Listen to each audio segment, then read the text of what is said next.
All right, welcome back, guys. Another Pangburn Hangout. Chilling on a Friday. Come and join us. I'm going to drop you guys the Discord link in case you do not have it. And we already got Mr. Grimm in the room. Oh, yeah. Oh, yeah.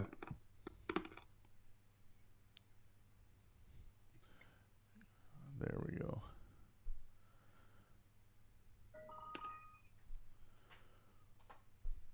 Did it again. Told me to sign up using my other one.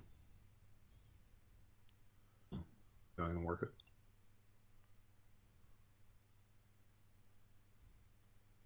How's your day treating you? Going good. It's been a big day. Successful day. Happy day. Yeah, no, it's good. You mentioned you had a busy day. Yeah, I think 'tis the season. Mm-hmm. Everybody's trying to get as much as they can done. Yeah. I tend to kind of also work like if it's going to be a busy time, and I can tell a lot of my people that I'm like talking to are like, I'm on vacation, won't be back till Monday, blah blah blah, and I'm like, I'm going to work this weekend Mm-hmm. because I know a lot of people are vacationing this weekend, Yeah. and we're just going to that little edge, you know.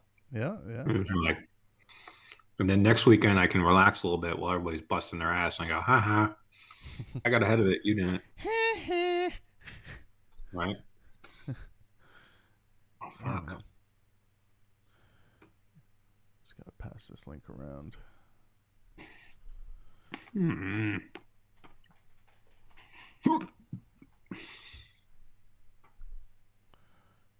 I'm gonna drop.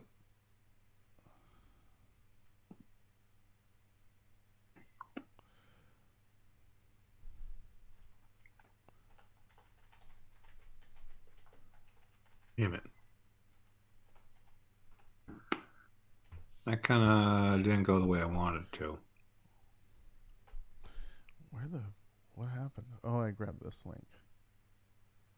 Yeah, do me a favor, cancel that one and send it to a different address because it made Yeah, me yeah. log in with one again. Oh, okay. Wow. Yeah, just DM me. I'll be sure not to show the world your DM. Please don't. One of those is my work address, my real name. Grimm has been canceled. You can try. I'm actually getting out of the broker client side of it, moving back up more towards the carrier and stuff that we own. So, Oh yeah, cool. yeah, it is. It is an interesting feeling of like there's so much stress and pressure when you have to be the face of, like, I'm the president, right? So I've got to be the face. I've got to be Oh yeah. the way I handle myself, the way I do things, and like, reputation means a lot when you Mm-hmm. do that kind of stuff, especially in the financial and risk advisement world. But then when you back up and all you're dealing with is like agents and operations and other businesses that are in the same industry as you, that kind of pressure and stuff really kind of goes away. There's still a professional jib that you really got to have cut into you, but the when you're in the service industry, the best thing I can say is that you're a fucking waiter, and you should have the mentality of a waiter. You're not Mm-hmm. hot shit, you're not king shit, but you're lucky that people are coming to you because you need to know your shit and you need to be able to service them like you expect to have your cashier, like you expect to have a waiter, like you expect all those people to service you, right? With a fucking smile and to get it done. And so that's who I am, So and I don't you're mind you're that. you're a whore. Not a whore. Just all when you were stacking those attributes up, I was like, Kind I of. mean, we You're gotta also not switch. allowed to talk to your waiter a certain way, otherwise that waiter's going to tell you to fucking leave. There you go. And I've had to fire clients just because, hey man, I don't like the way you're talking to me. I don't like the way you're handling me. And so, it still is my company, and I decide who is my client, so I can make that judgment call.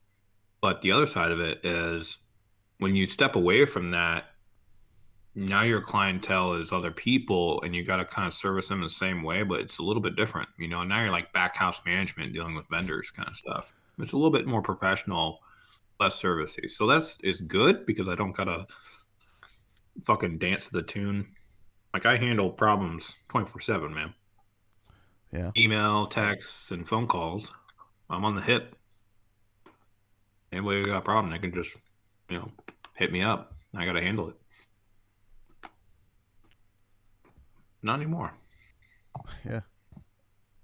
Where's the group post? There we go. See a movie called Layer Cake? Layer Cake? No. What's the premise of that one? Layer Cake is a movie with Daniel Craig. It came out quite some time ago. It's a British movie. Mm-hmm. There's a bunch of other British actors in it too. And basically, the premise is that he was a drug dealer in downtown London. Very white collar style setup. He wasn't like a ghetto or anything. And the fact is that nobody really knew what he did. He just kept himself very professional, and he worked for really serious professional entrepreneurs that were like white rich British men.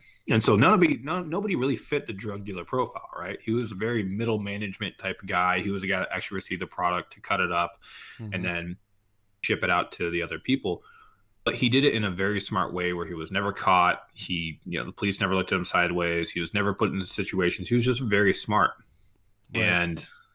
And he has a really great quote that I've always liked. And he said, "The art to good business is being a good middleman." Oh.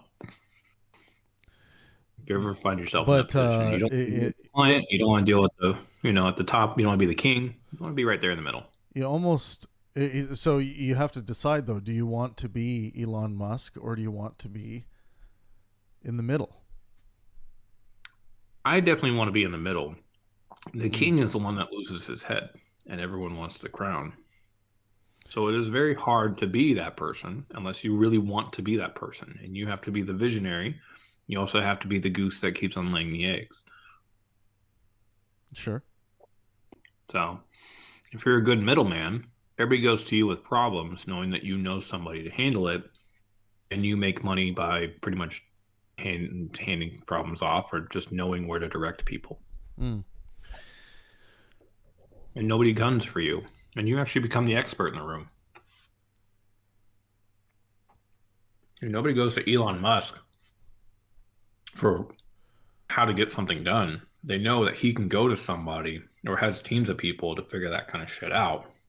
But he ultimately has to deliver the answer and put his fucking name on it and his investment and so on and so on. He goes through a lot of work. Yeah. So the expert in the room gives his opinion and walks the fuck away. Yeah. So you have to decide, do you want to be, the at the helm at the very tip top to have to, put your signature on something important, or do you want to be, one of the guys that really had a hand in the development of that thing? Yeah, I just want a hand. I don't, like I said, if I want peace, for me, it's not about being on top. It's about being somewhere in the middle and helping out. Interesting. Yeah, if I want more problems and more noise, but it feels good to be the visionary, then yeah, I can go to the top and do the same thing. I'm sure I have done it, but it's just not important to me anymore.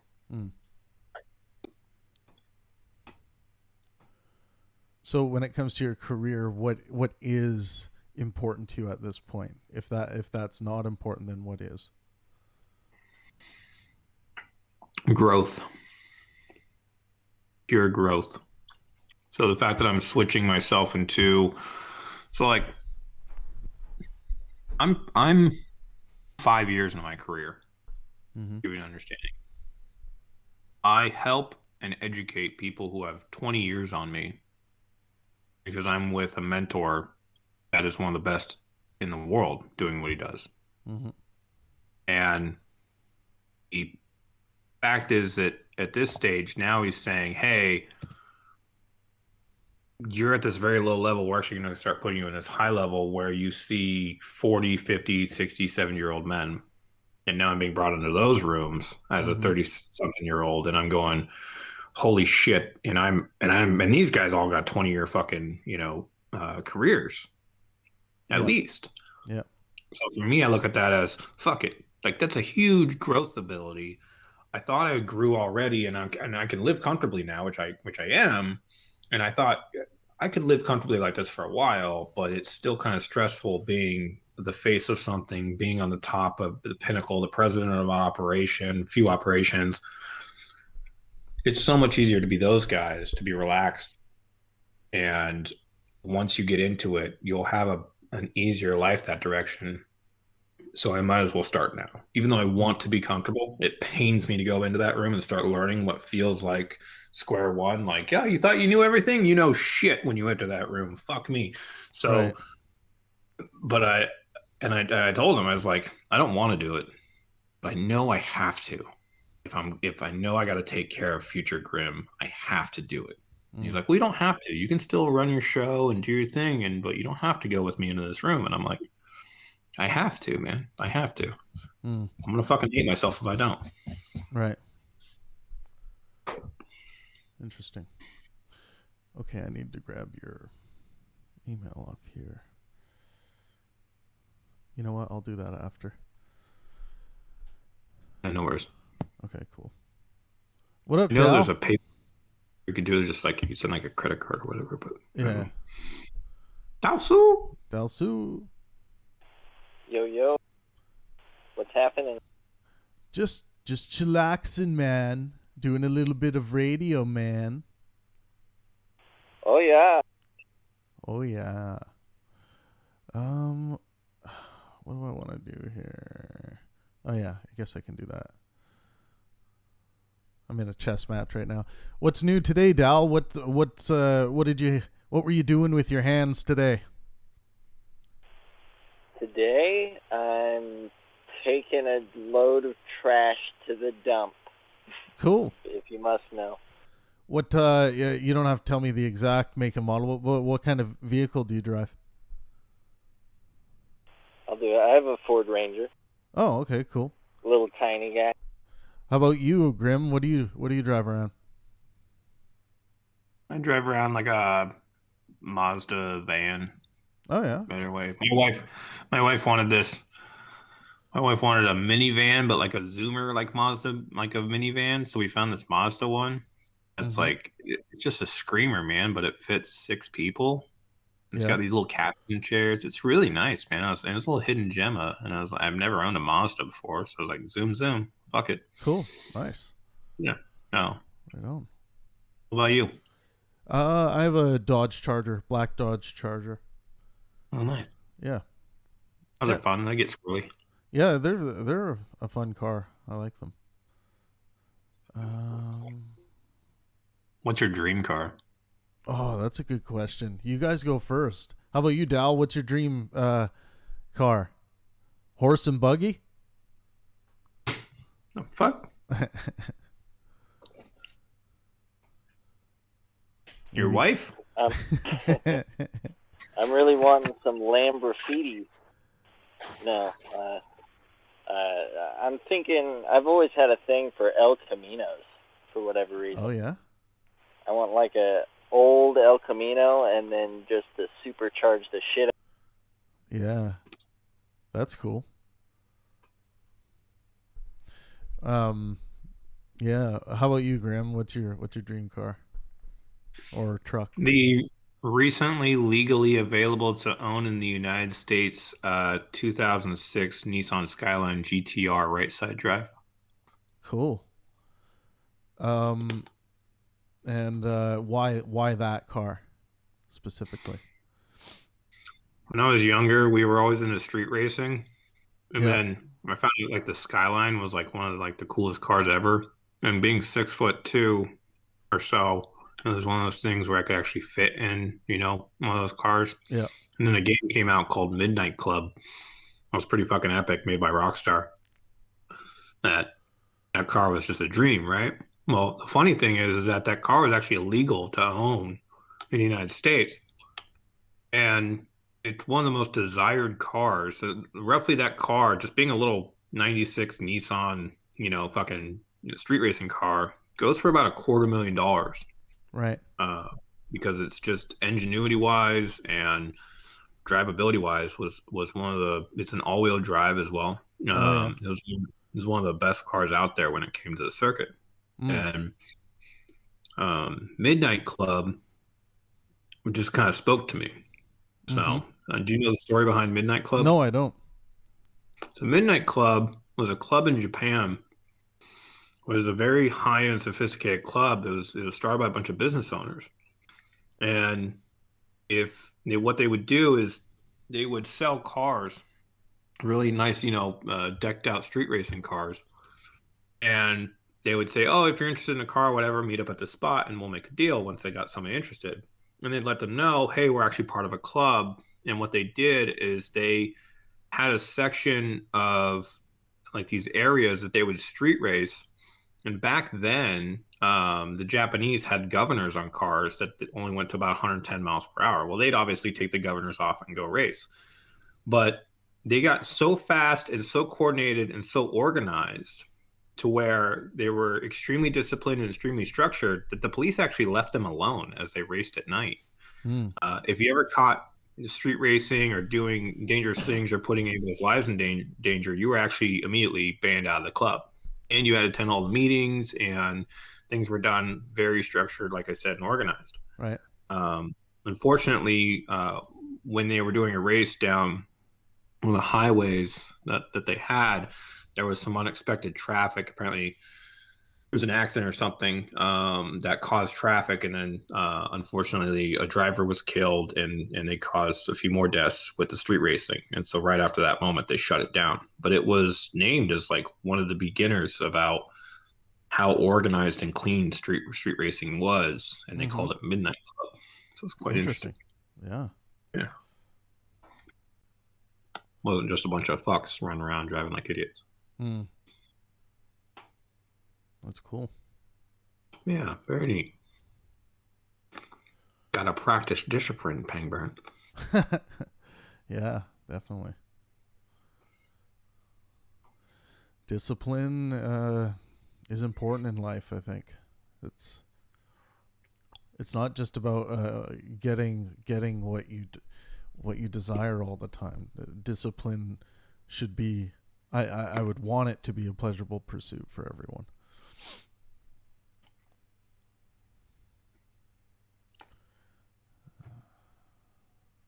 I had a roommate with a Mustang Roush a couple years ago. Oh yeah. I was living up in Boise. I say a couple years ago, about 10 years ago. I was, fuck, dude, more than that. Shit. 21 at the time. Not 20. I was 20 at the time. 17 years ago. He bought off a friend of he knew that was a huge mechanic guy.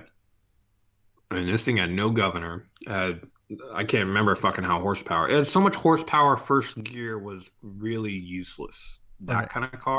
Right. You're just like, you don't use first gear. You just immediately go to second. Interesting. We got up to about 230 miles per hour in that car. Woo. Yeah. Epic. Fucking yeah. I can't describe to you what it's like to do over 200 miles per hour if you've ever done it. Not miles Life's per hour. war, No. and you feel like you're about to die. Yeah.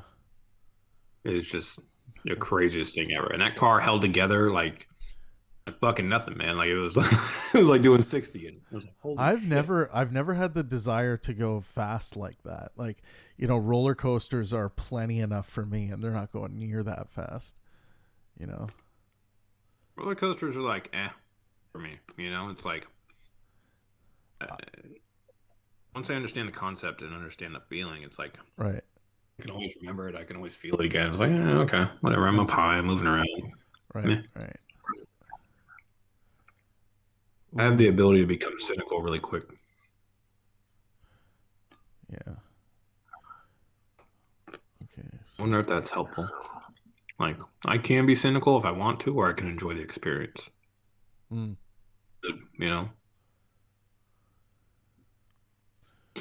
You ever have that?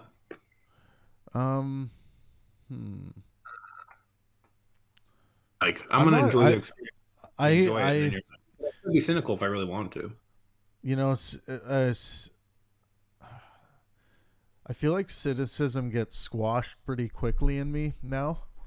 But I remember, I remember being very cynical about things, as late as age 27, 26, 27, definitely. But yeah, I guess part of my my life philosophy is to eliminate that, what I would consider a bug. But yeah, it's what are some things I used to be cynical about? Government. I used to be. It's a bug. What's that? I don't think it's a bug. I think it might be a bug if it's used incorrectly, but I think it's a great tool to not be distracted and have focus on the task at hand rather than have the feeling around that everything's all good. Right? And I think that's important to understand that.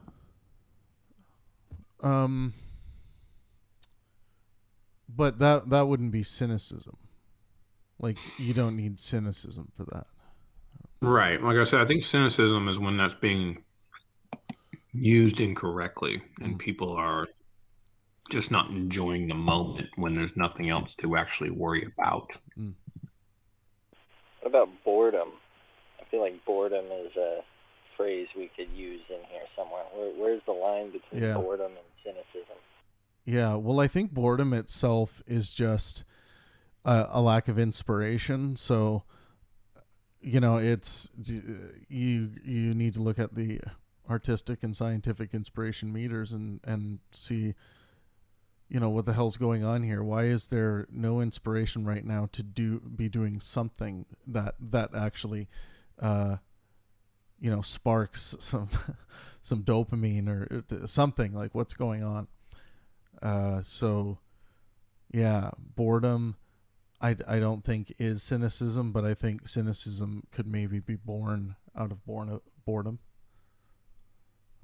I tend to look at boredom as the what spurs you for growth.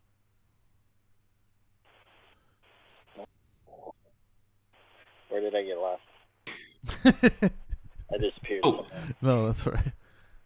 Hey, Pangburn, I got something to bring in. What's that? So I got something for you. Oh, yeah. Rock it. So I bounced kind of what you were talking about as far as presupposing I think therefore I am off another gentleman that does like YouTube stuff and things like that. And he postulates that it's not a precept, right? So I bounced off him and I said, okay, but what about this case? He referred me to Stanford Encyclopedia of Philosophy on non-Descartes epistemology, which says, whatever the cogito's inferential status, it is worth noting that a twofold observation of Barry Stroud, who said, a thinker obviously could never be wrong in thinking. I think. Moreover, no one who thinks could falsely think that he exists. The I is just the thing in which experience is thinking. That is, what you are is irrelevant to the topic.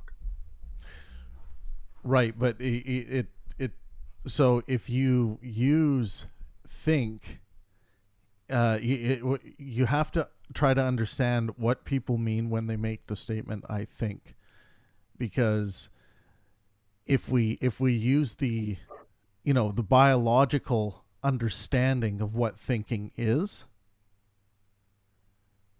then you could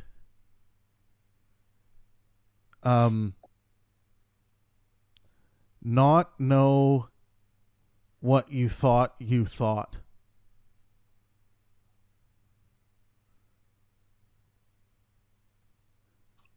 Not know what you thought you thought. Explain that. So what I'm saying is that knowledge in this imaginative possible universe, knowledge does not require thinking as a rule. Right. I would say no. I would say this is pre-knowledge. Right. So that doesn't matter. Right. Well, that's what I'm Because saying. even concepts of how we understand time, the controller has made it so that, whatever the next justification someone's going to come up with for, well, I know if I think, I can't be wrong about me thinking. I'm just going to say that in this realm, because in this realm, anything the creator can actually do anything it wants, including change the laws of logic to make it logical in a non-logical way. And someone might say, well, that's not logical. Well, it is in this possible fantasy universe.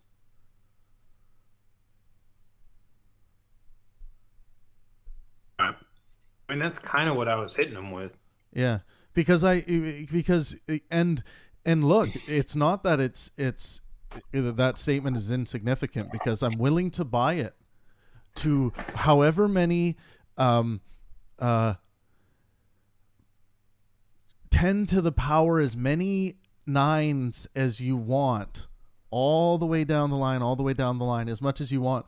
I just, as a person that must start with the foundation of skepticism, allow that to be wrong under the most insane of circumstances.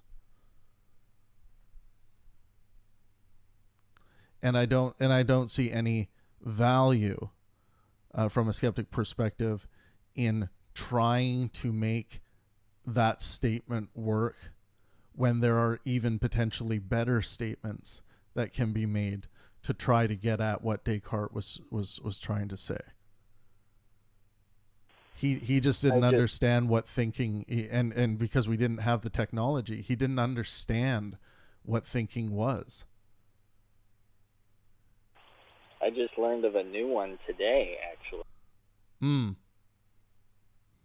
It was, I think his name was Adi Sankara, and he's like a Hindu philosopher. Right. And he basically said it's impossible to live without your concept of self in the day-to-day world. So we must use the concept of self. It makes no sense otherwise. Well, the concept of self is very helpful, but when someone says it, or else it makes no sense otherwise, in the realm of possibility, I just thought of a God who could make that make sense. And then even if you say, well, how would he? You can play the blind faith theistic believer in that hypothetical and say, because he's God. Well, what I mean is you wouldn't be able to function in your day-to-day life. Like if you were to take on that belief. Ooh, but you have to look at what you mean by function, right? Because we can program robots to be alive while taking electricity from our star, and they're moving around, functioning, doing whatever they've been programmed to do, and are they functioning?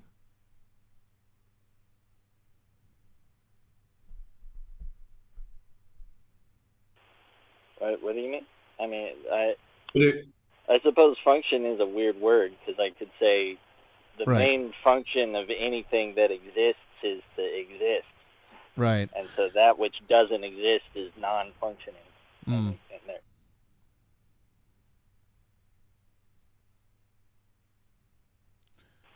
And that actually kind of works with evolution, too, now that I think about it. I'll move that there. Let me try to find the exact quote, because I think I probably misquoted him anyway.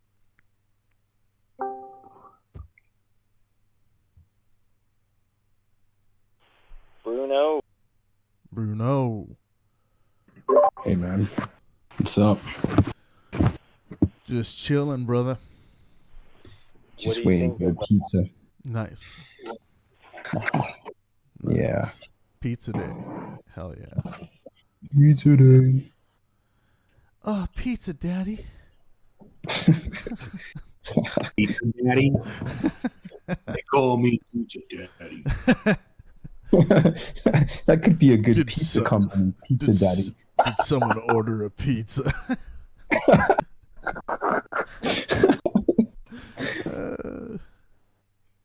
Do you have big sausage? No, we just have pepperoni. What the fuck is wrong with you?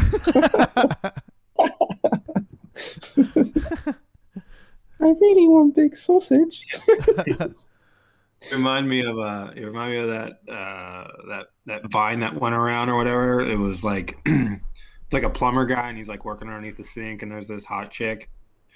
She like looks down at his crotch and sees he's like packing, and he's like trying to like seduce him, and she's like, "Oh, how much to clean my pipes?" How much to clean my pipes? He's like, I just finished cleaning your pipes. She's like, well, I could use a bigger pipe if you know what I mean. And he's like, I mean, I could go to like 1 inch, but that remodel would like cost you like quite a significant amount of money. I don't. Well, maybe you can clean my pipe. Or she says, maybe I can clean your pipes. And he goes, ma'am, I do my own plumbing. Thank you. I love those. I love those play on words. It's the best form of marketing. I love that.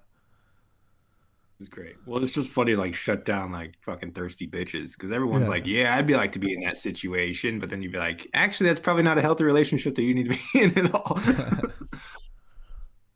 Yeah, man.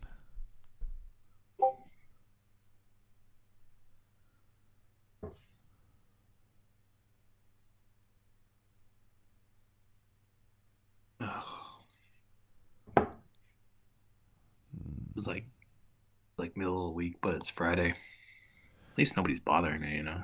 Yeah. Man, this week was crazy. Fuck. How many emails do you handle a day?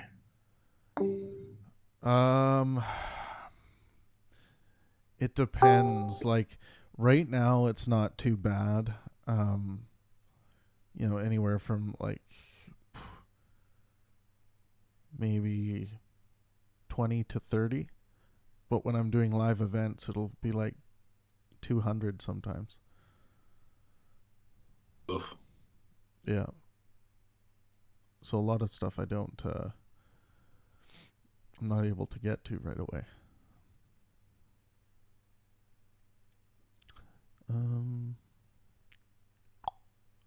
Okay. Wants to play hardball.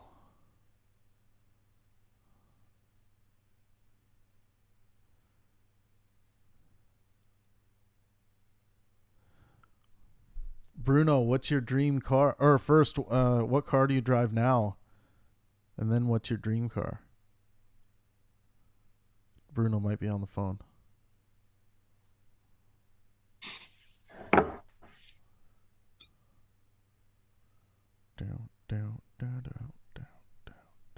What's the worst car you've ever owned? The worst car I ever owned? Let's say Dodge Challenger. No. The worst car I ever owned was a 1991 Toyota Corolla. I mean, when I say worse, it was still a stand-up car. Like that thing, the parts are cheap. The parts last forever. They could fucker. It was so like it was a really reliable car. But visually wise. Oh, visual. Oh yeah, you're gonna have to do a lot fucked up. Is that what? Yeah. You're gonna have to do a lot of charming with that one. What up, villain? How you guys doing? Good. Hey, so fun question for Friday. What vehicle do you drive, and what's your dream vehicle? I have a couple of vehicles right now due to circumstances, but I drive a van for some work that I'm doing. Dream vehicle would be like one of those glamper vans, like a stealth camper van, like the $150,000, $200,000 ones. Oh yeah. Comfortable camping and off-roading. I like those things. Nice. Sweet.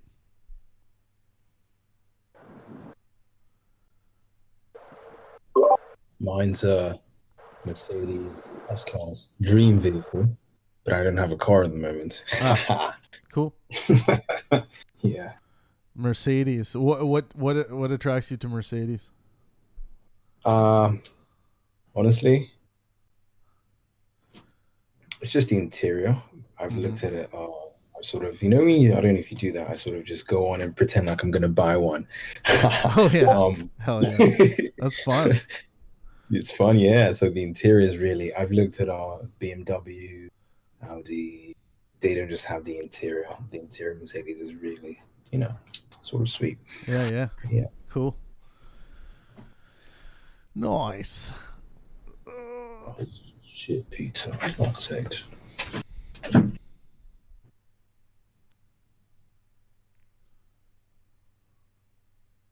What's new in Villain's World? You haven't been on in a while. I've had a lot of changes in my life recently. Yeah. I'm taking on a job full time aside from my videography stuff I'm doing. Cool. I pulled back from my platform pretty hard for a couple months. Yeah. After the Capitol event in DC, I just wanted to make sure that I'm not a part of promoting chaos and division and really going down to core principles, philosophical principles, and trying to build myself up from there more solidly. Cool. Nice. You see a lot of chaos in the world. I'm being woken up to more and more of it, and I just want to make sure that I'm not one of the NPCs that doesn't know I'm an NPC. Right. Yeah. Yeah. I hear you. But yeah, I've been looking into some videos the last couple of days. I've been looking into America's response to communism throughout the decades. And just the last couple of days, I've seen some videos from the 70s that would not have seemed so relevant in the 80s or the 90s or the 2000s, but the last couple of years, these videos are it just seems amazingly relevant to what's going on today politically and chaotically. One of the videos, I can't think of the name. It's the author. He wrote a book called "The Creature from Jekyll Island," I think is the name of the book. It's about the Federal Reserve. But he made an interview you can watch on YouTube. It's about an hour and 15 minutes long. I posted it on my Twitter if anybody wants to look on there.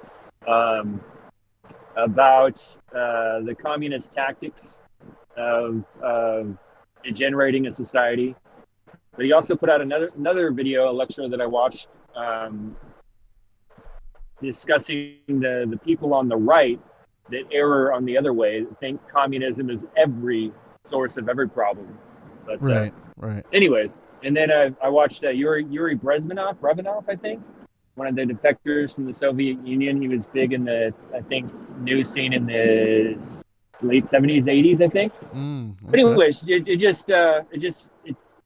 it's strikingly similar to the political unrest we see today.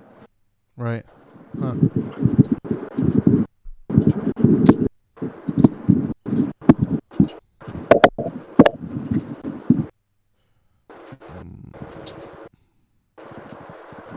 Quiet room today. Yeah, we're all just kind of chilling. I'm playing some chess while I'm sitting in here too. So. Oh, nice. Sounds like you got some rain there. It's probably the vehicle that I'm in. I'm on the highway. I've got an earpiece in. Gotcha. Yeah. It's actually no rain today. Yeah, well, that's nice.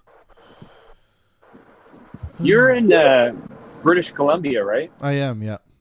Vancouver? Yep. I'm currently in the American Vancouver. Oh, okay. We have. Yeah. I wanted to come up there since I saw the movie. I'm gonna fart the name of this movie. I can't even think of it. It was a movie filmed in the forest. The setting of the movie is the Pacific Northwest in the U.S. Oh, They okay. actually filmed it in British Columbia, and you're like, you guys is like similar forest to what we have, but more dinosaur-y, Right. more giant and prehistoric looking. Yeah, it is. We have like crazy forests here. Where I grew up, it's just all forest in the Kootenay region of British Columbia. Forest and glacier mountains. Yeah, I don't know much about BC. I want to go up to visit there just to see the forest from the movie. I can't recall right now, but I also the only other thing that rings to mind when I think about BC or Vancouver is the underground marijuana industry. I don't know if that's still a thing now that things are becoming legalized, but Yeah, no, it's apparently- all fully legal here, but yeah. and it now is. But yeah, there used to be like so much of that. Like people were still getting their weed even when it wasn't legal. Yeah. Watched a bunch of documentaries. There's one documentary and even a movie made about the guy too. It was this young kid in I think Kalispell, Spokane area of Washington, Idaho. Oh, He yeah. was in the Idaho side. He had like a whole crew and like this setup of crossing the border to buy it, and then putting gunny sacks on and crossing back into America through the woods. Interesting.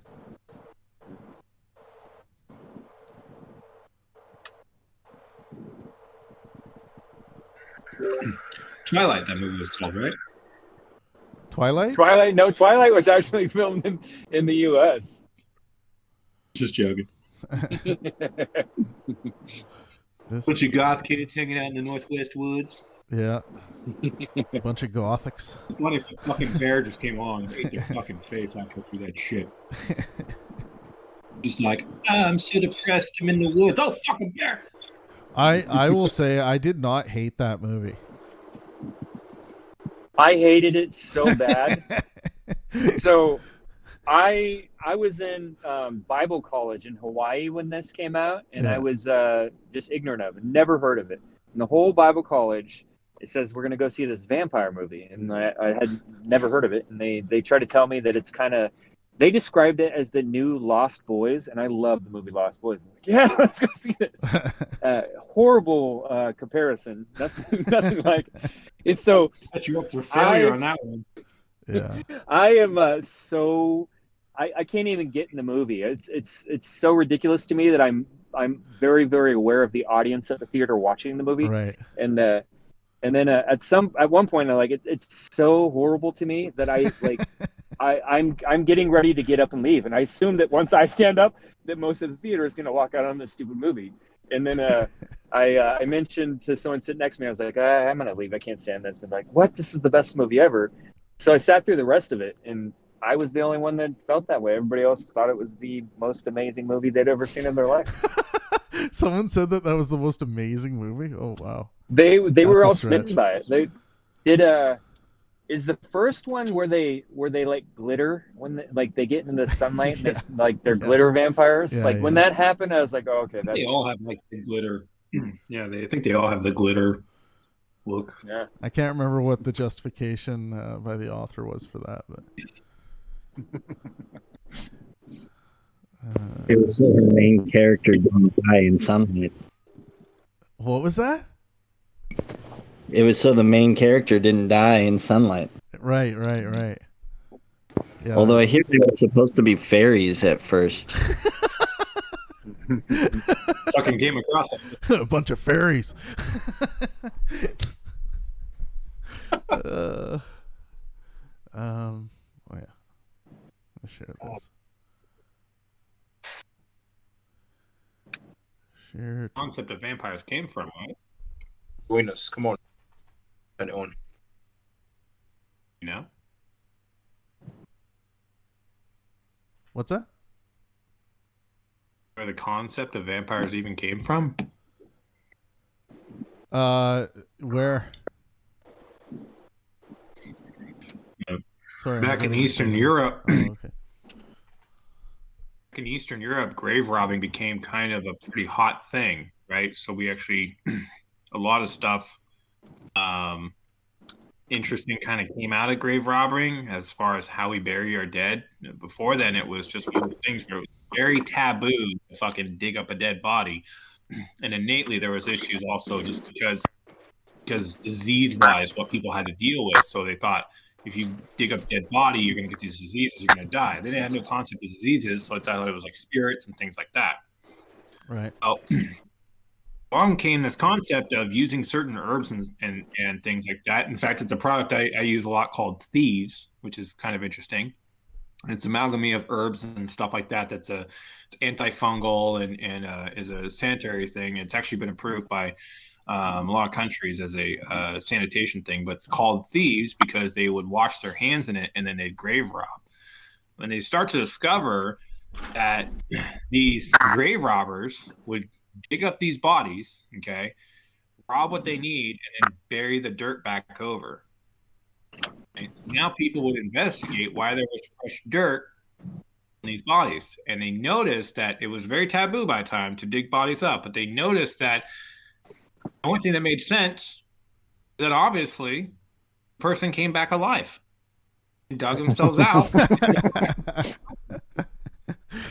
And they noticed that because of the dying body, the skin would recede and the nails would still grow. Well, how would the nails still grow if you're dead? Right. Well, Yeah. it's because the calcium is still there, and as your skin is receding. And then the teeth would actually start to protrude because your lips would recede up, and so on and so on. The white pale skin, example, can't be out in daylight because everybody assumed they were at night. And then the legend started to grow. Turned out to be grave robbers.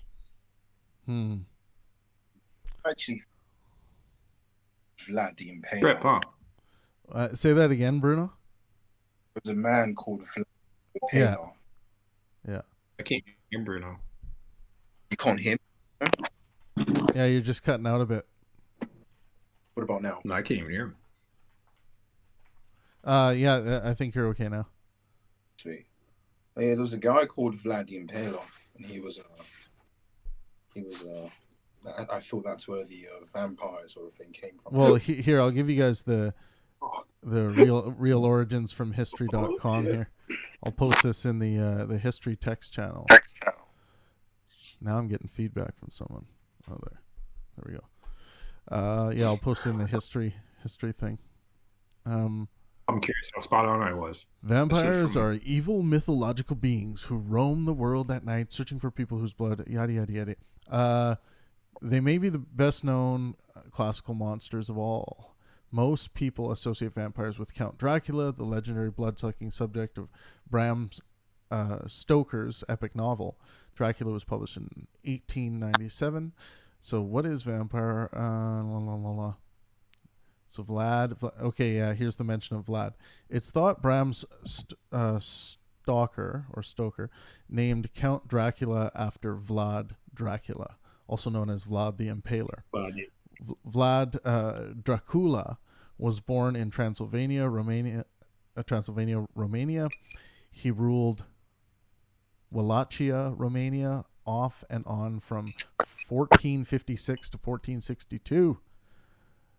Some historians describe him as just yet brutally cruel ruler who valiantly fought off the Ottoman Empire. Cool.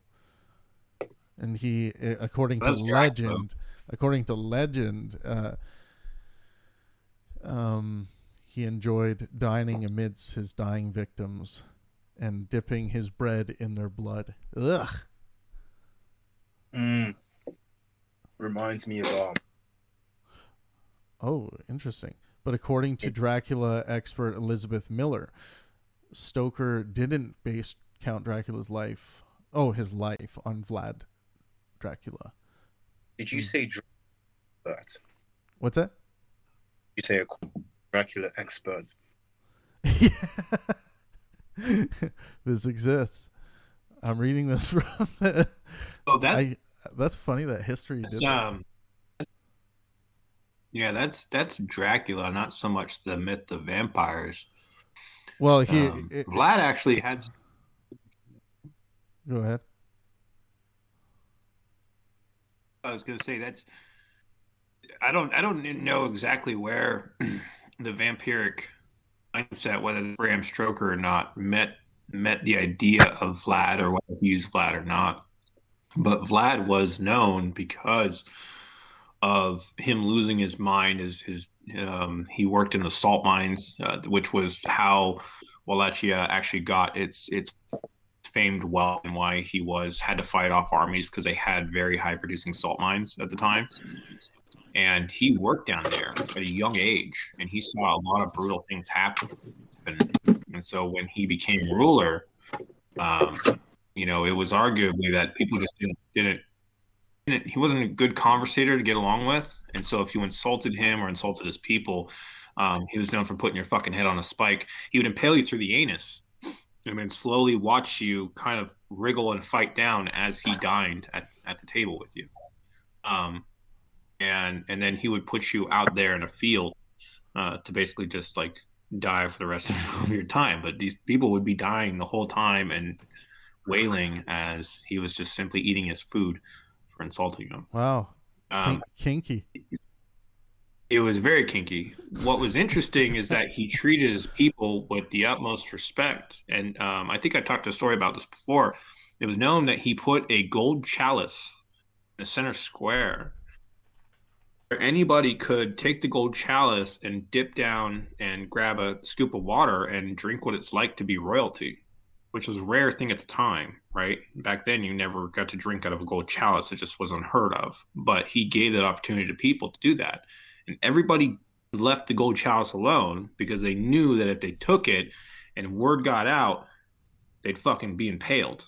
I mean, they'd fucking be killed because they knew how psychopathic this guy was. He wouldn't be like, slapping your wrist or some shit. You'd be dead. So much so that the lore goes as this, is that merchants would come to town and come and go, but they would know never to touch the chalice, right? And as a merchant was leaving town, he noticed as he was taking a break that the chalice was in the back of his rig. And as he was panicking to turn around, Vlad's guards stepped out off the path and caught him and said it was just a test that Vlad actually snuck in under disguise and put it in his carriage to see if he would turn around or not. And if he kept on leaving, then they would have killed him farther down the road for knowing that it was there and still trying to steal it. So he did it just to fuck with people too, just to see their intentions of what they would do. I missed Fucking part. crazy. Why did you say he saw such bad things in the salt mines? So his dad apparently was the ruler at the time, ruled Wallachia, but put him in the salt mines to work to become a man. And I understand just from history-wise is that kind of mentally fucked with him, because working in the salt mines at that time was pretty horrific. It was not a good place to be. But his dad wanted to kind of strengthen him up, and so he had to deal with that shit. He had a very troubled childhood, from basically is what I'm saying. What do they like? Kill each other down there, or like why would he see bad stuff other than just like miserable hard work?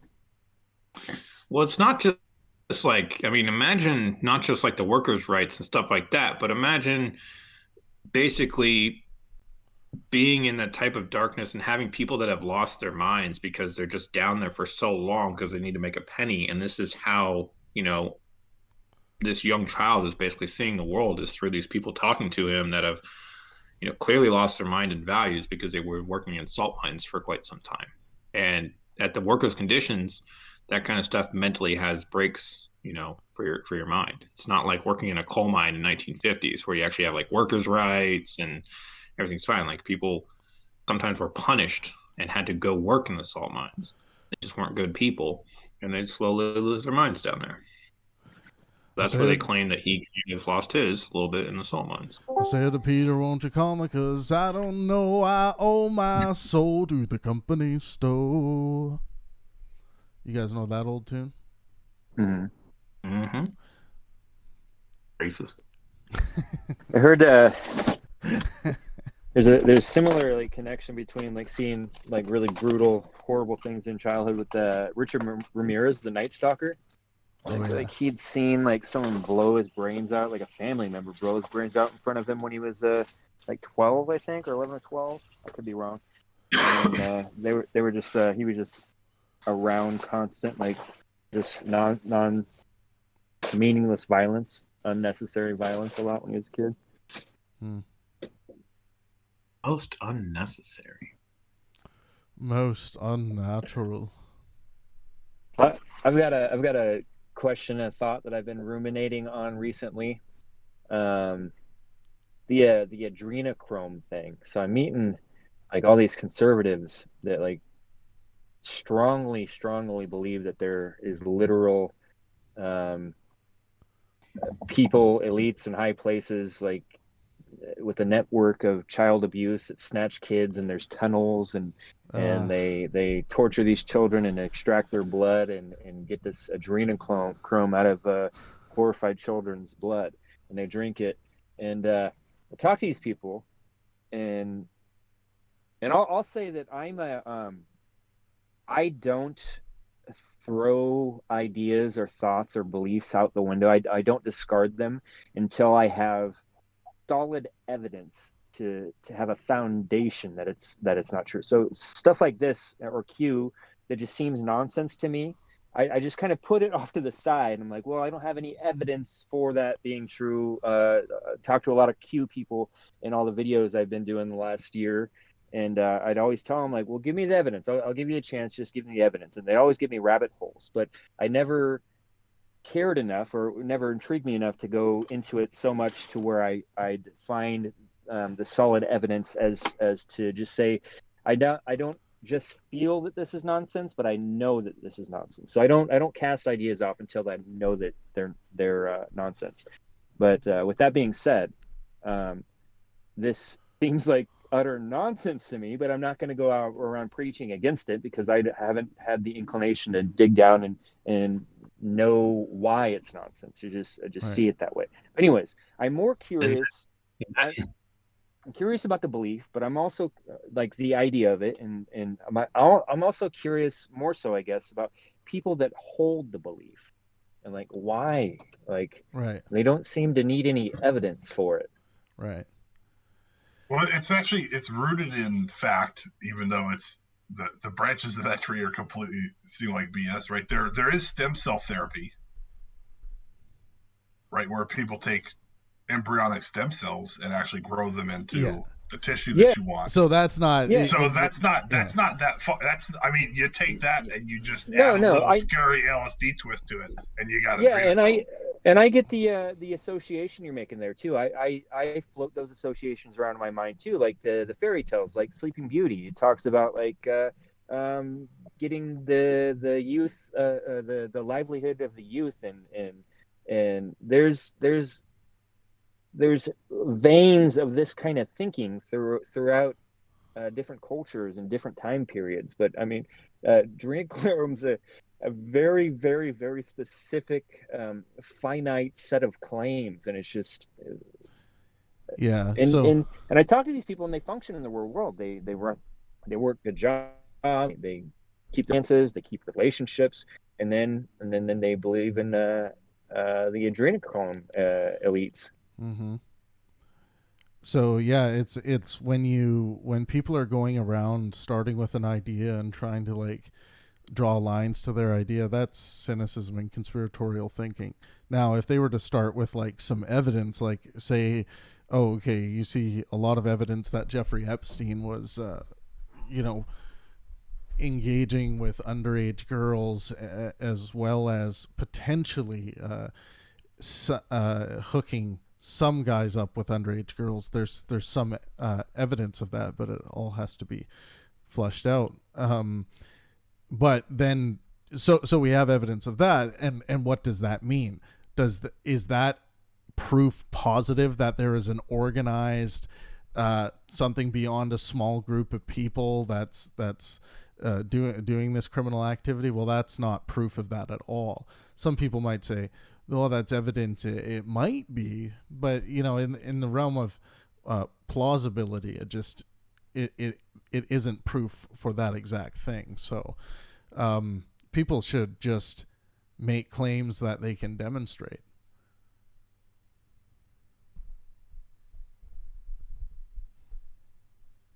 Sounds like you're agnostic towards it. Well, Me?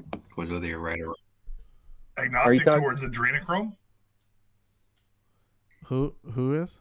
Yeah, I had a joke in there that failed. I tried. Oh. Too tired for jokes.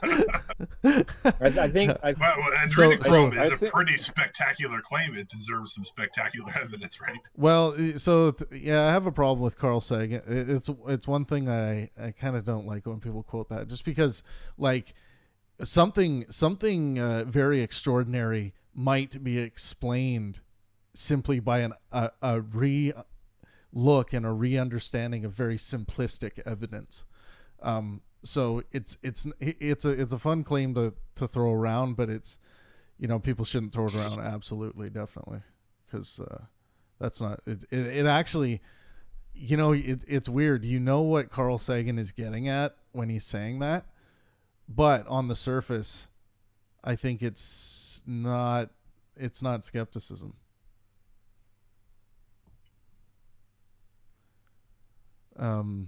But yeah, definitely, like just as a fundamental, it's like if someone in these QAnon groups wants to say, this is what I think's going on. Okay, well, let's see the evidence you collected, and do you have any proof that this evidence is correlated to this conclusion you've made? And oftentimes the people haven't even done that step because they don't know how to do that step, because they were never taught how to think properly. They were mostly taught through education what to think. What to think, yeah. And then when you try to ask them for the evidence, or simply ask them why they believe that in genuine good faith, it's usually met with anger.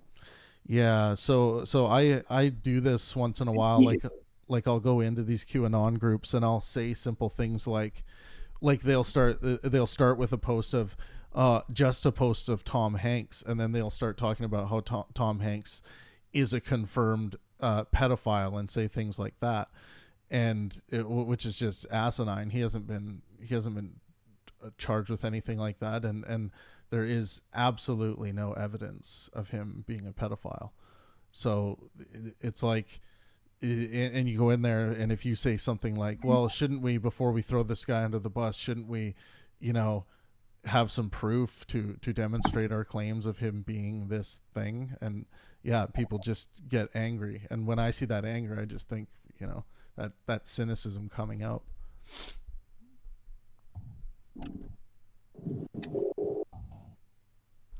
To your question, Graham, I assume that was to me. If I'm agnostic to adrenochrome, I just say I don't know. Like I probably, if I was going to have a conversation, I act as though it's not true, but I don't know that it's not true. I just assume that it's not true. The same thing with evolution. I don't technically know evolution is true, but I act as though it's true.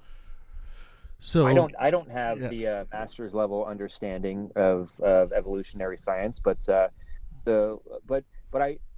work off of when I have to act. I'm never going to have to act on adrenochrome. I'm never going to have to make an action or a decision based upon that idea or evolution. I'm not probably going, other than in conversation with people. So at a party, when we talk about evolution, I think that it's most likely true, and I act in conversation as though it's true. But I have to admit that I don't really have a solid belief or understanding that it is true as much as I believe that gravity works, or that the bush I'm staring at right now is green. I could argue and have full understanding of those beliefs I hold, but I just more and more I try to just say I don't know when I don't know things, and not like adrenochrome seems nonsense to me. But the same thing with the flat Earth. That doesn't seem to be true at all either. But I know that I could be wrong on many, many different things in life, so I don't go around wasting my life trying to prove things that don't have any effect on my daily life, I guess. So I don't know if that's agnostic towards adrenochrome. I don't think it's true. But yes. So it bewilders me why so many people believe it's true. Yeah, so with something like that, with like the hardcore conspiracies like the flat Earth stuff and just stuff that there's no evidence for, a claim I'm happy to make, like from a knowledge perspective, is that it's almost certainly not true. I think that's a reasonable claim to make about adrenochrome. I think it's a reasonable claim to make about flat Earth. They call them theories. Really, they're radical hypotheses. So it's almost certainly the case that time is relative. It's almost certainly the case that, you know, the periodic table is based on demonstrable facts about reality. So we can make these almost certain. I think when people start either feeling like they need to be absolutely certain about something, which I'm not sure is ever reasonable from a skeptic's perspective, or make the positive claim that that thing is not that thing. And really, a skeptic doesn't need to do that. One thing I've found that helps me with like my neurotic analytical mind wants to know that I know that I know, and like people are trying to push these weird conspiracy theories on me. I've seen that the explanations for these wild theories like adrenochrome and flat Earth are long-winded and not concise. Like, look up flat Earth on YouTube to like see what the arguments are, and it won't be hard to find a 3-hour video that you're watching 20 minutes of it and you're like, so far this 20 minutes could have been condensed down to 1 minute, but they just like babble and waste time, and it's that's a big cue to me, like, okay, they're not able to present this information in a clear and concise condensed way, so I've got to stop watching this video and assume it's nonsense. I think the problem is it's just a pure hypothesis, which isn't a problem. It's not a problem. But to say it's a theory of flat Earth, that's when you have a problem. Right. Because if it's just a hypothesis, that's great. Unfortunately, when you go to somewhere like a flat Earth, like expo or a conference, then there's no agreed upon model. You just have people arguing over kind of what it looks like. You have people that are agnostic towards the Earth as far as shape. They just go, well, we don't know. Nobody knows. It's just flat. You know, there's no good test out there, so on and so on. People should just say they don't know.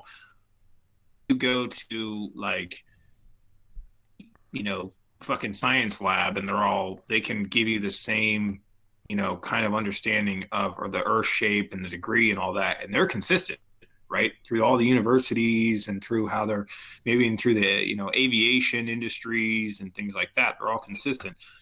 So there's an agreed upon model, whether you're a theory or not, which is a provable theory of what it is, and I would argue a fact as well. But when you go to flat Earth, it's just so inconsistent. It's just so they all agree, this is it, this is the model, this is how it works, and here's how the physics work with it, and that would be that status. But it's like right now you just have a bunch of hype of like, yeah, well, we're getting there, but it's a bunch of hype. That's all it is. It's all hype. It's hard. Another thing I find with those kind of things is that they are heavy religious. It's really hard.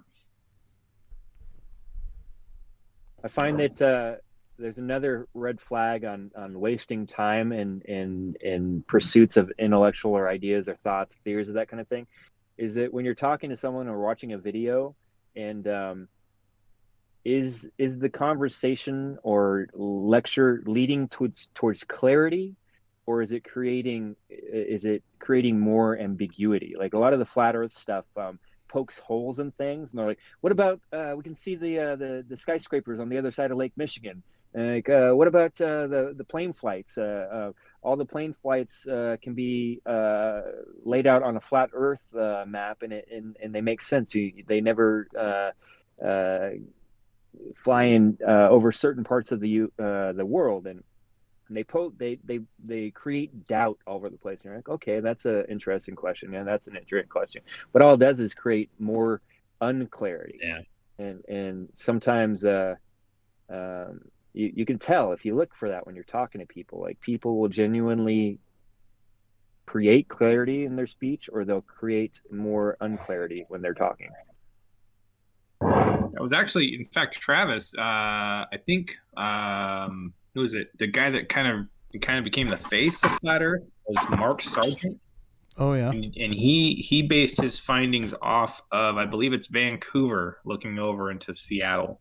If that's right. Must have been smoking But you some guys are great, able to great see turtle that day. You guys are able to see Seattle from Vancouver, I believe. Not Seattle, but like parts of Washington from Vancouver. Oh yeah. If you get high enough, definitely. Oh, he's not answering. Yeah, I'm looking at that stuff too. It's hard to wrap your mind around too, because like they give you the scientific example, and you're like, "Wow, that's very convenient." The light bends over long periods of water because of the heat distribution. Okay. Yeah. Well, the argument, like the current thing is this, is like, so Mark Sargent is that guy from Vancouver who kind of restarted the whole flat Earth thing, right? Or he might be from Washington, but he can see Vancouver. Like I said, it's right there where he's looking across the Canadian border, and he's saying, well, look, it's a flat Earth, right? And then they take this idea, they take the math and they go, okay, so if the Earth has a certain circumference, then that means if I'm, 6 feet or 5 feet off the ground, then I should be able to see this amount of curvature. But they don't, because there's light refraction. So when you look out over a plane, the light actually refracts, so the curvature isn't correct. You actually need to be elevated up in the air, typically usually tens of thousands of feet up in the air, in order to counter that light refracting, because we live in an atmosphere where it's always refracting off particles. So you can't really just look at that bending on the land. So if you look out over horizon, it's going to appear flat, which it actually isn't. It actually is shaped round, but the light refracting makes it look flat.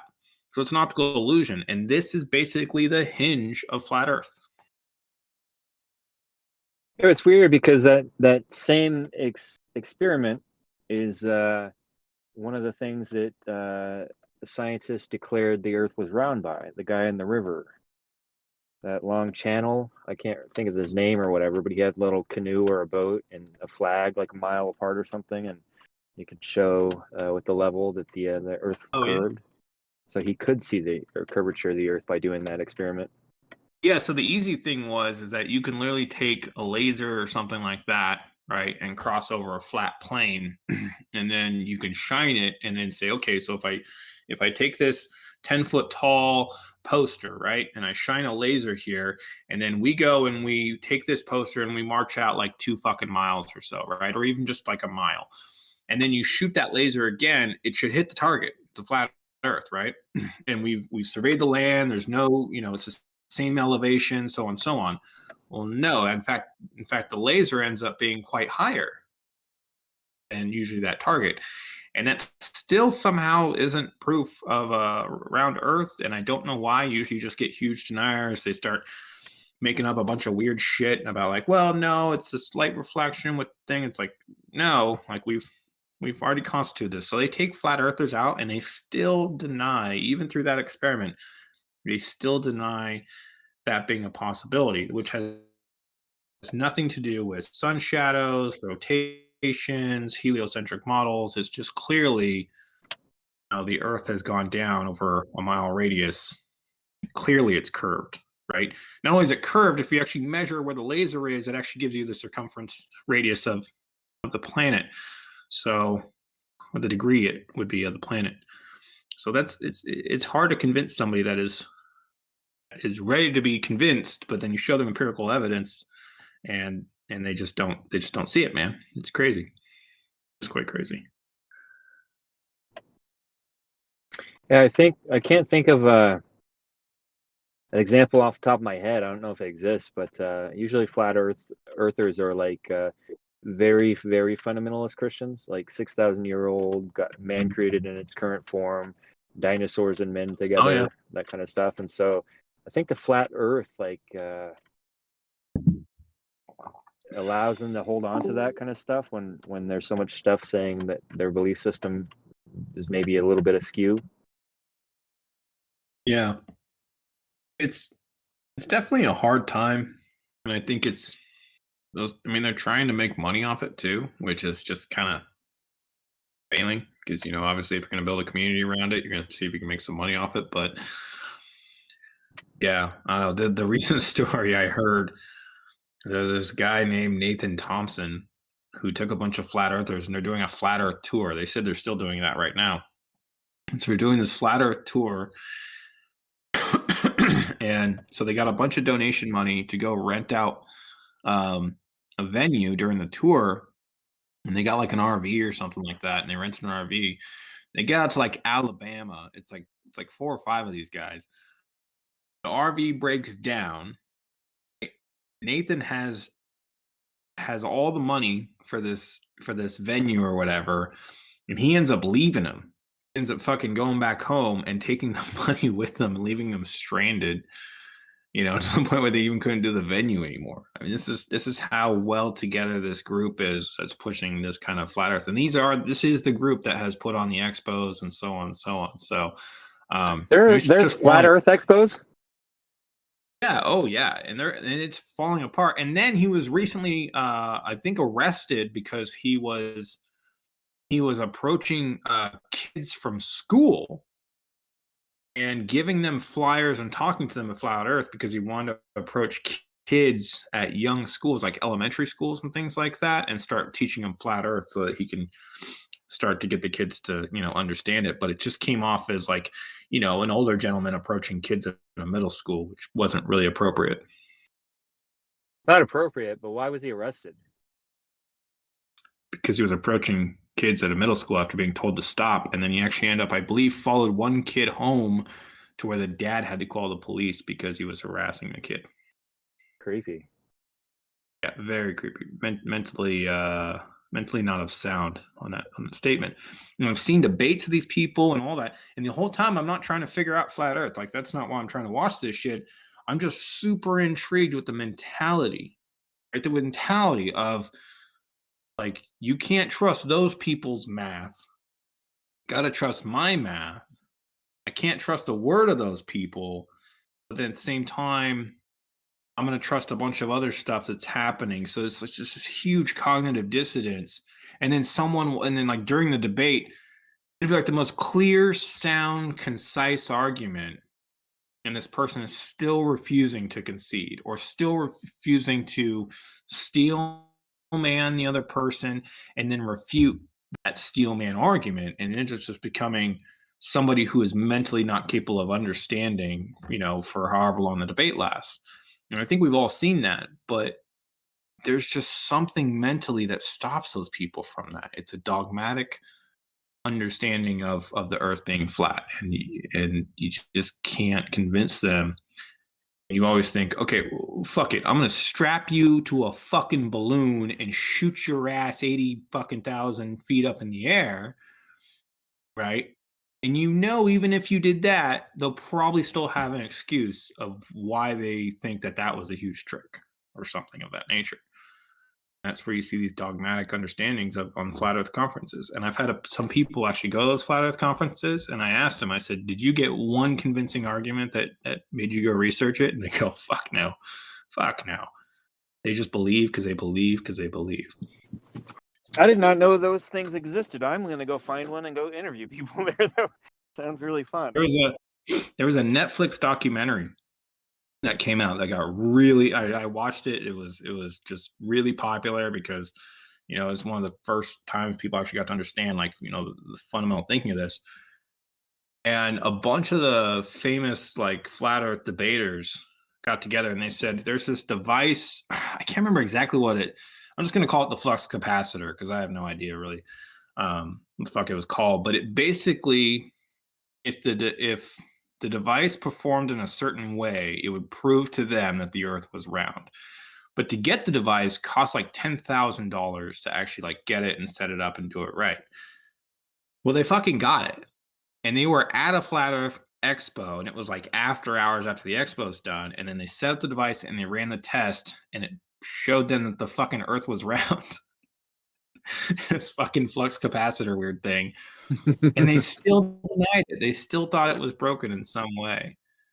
Right? But and that's all it was. Like, all you heard throughout the movie was just like, if we could just get our hands on this device, and we could test it with this device, that would give us the true nature without physically having to go up in the atmosphere. Well, they got it and they tested it, and they still denied it and still made up excuses. One thing I don't agree with you is that those people are holding those beliefs always because they're stupid. Some people are, but a lot of them aren't stupid. I think that there's different ways of thinking. Some people build belief upon evidence and reason. Some people build evidence and reason on top of belief. So have you ever been talking to somebody and like they've got like an idea they're trying to convince you of, and then they give you a reason why you should believe it, and then you just like, well, that doesn't make sense because of this, and you just give a really articulate rebuttal that can't be shut down, and then they just toss that point in their favor out the window. They don't even care. They just move on to the next one, and then you toss that one down. And you're like, well, that doesn't make sense because of this, and they've got like a whole bag of things that are like given as reason for their belief, but they let go of them without any hesitation once it's not something that can convince you, and you'll come to realize, I come to realize that they're not, those have nothing to do with why they believe what they believe. They're just tools that they think they can use to convince you to believe why they believe. They actually don't value all those pieces of so-called evidence or arguments in their favor, because they don't, those are things they've gathered after the fact to try to justify their belief. It's not like they've had these core truths or evidences they found that led them to the belief. But that's, I guess what I'm saying is I don't always think that they're stupid. They're just coming from a different framework of thinking and a different perspective on how they develop beliefs than maybe you or I would think is more healthy. I wouldn't think they're stupid. I mean, you could have a PhD and still believe in a flat Earth. Like stupidity is a totally different topic. It's just about the fact that they have, cognitive dissonance. They don't understand how to stay on a topic and stay for the goal that's happening through most of the debates that I've seen. And they really do come from a presupposition of the Earth is flat, when instead you should come from the presupposition that there is a shape to the Earth. And then you should start testing. So the presupposition of the Earth is flat, and I'm going to go find proofs to find that the Earth is flat, is going to lead you astray. And you'll always find excuses, and you'll always be in that cognitive dissonance, even when met with facts, that clear facts, like live video feed the fucking round Earth, and it's just not real, because you've already convinced yourself and presuppositioned in that. And that's what you mean by, I have a belief, and now I'm going to build facts and evidence based on that belief. As compared to, obviously, there's facts and evidence regardless of my fucking opinion.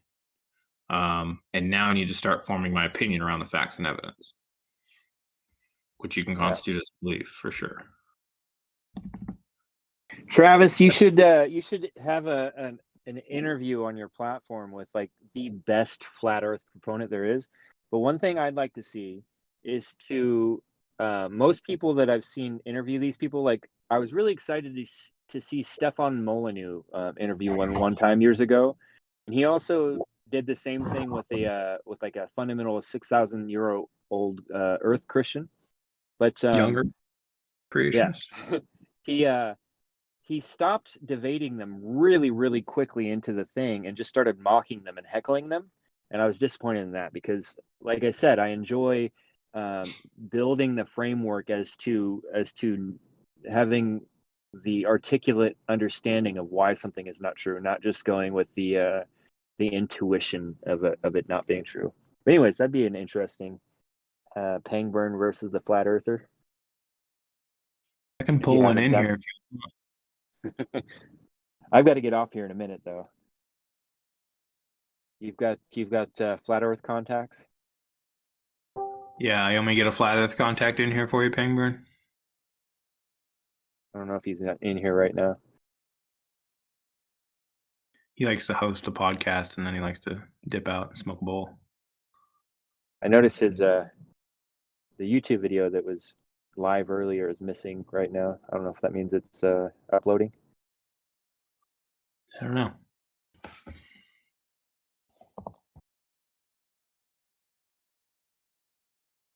Fucking Friday. Oh, thank God we are done with the rain for a bit, huh, gentlemen? Huh? You fucking West Coast lovers? Senor. We're that it's raining. El Capital.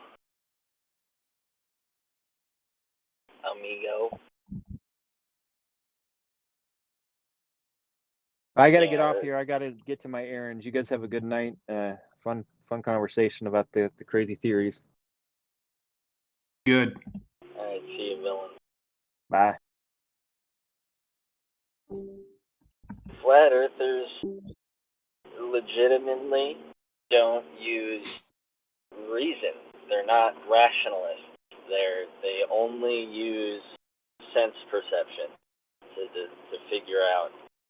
Like, that's the only way I could see you logically being a flat earther, honestly, would be to just deny reason and logic and focus entirely on sense perception, which I hear a lot. Well, I think use reason and logic. I mean, that's kind of not to be a stickler on words, but I think that they use reason and logic. I think that they also use sense perception, but what they don't like, which is quite ironic, is testimony.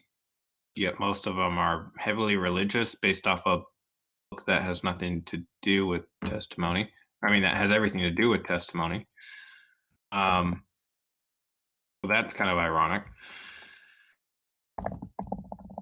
Yeah, so like they use reason to convince others, but they won't accept reason. So if you explain to them how a device works, which is through reason, you say, okay, if we do this, this, this, and this, we can figure out the Earth is round, right?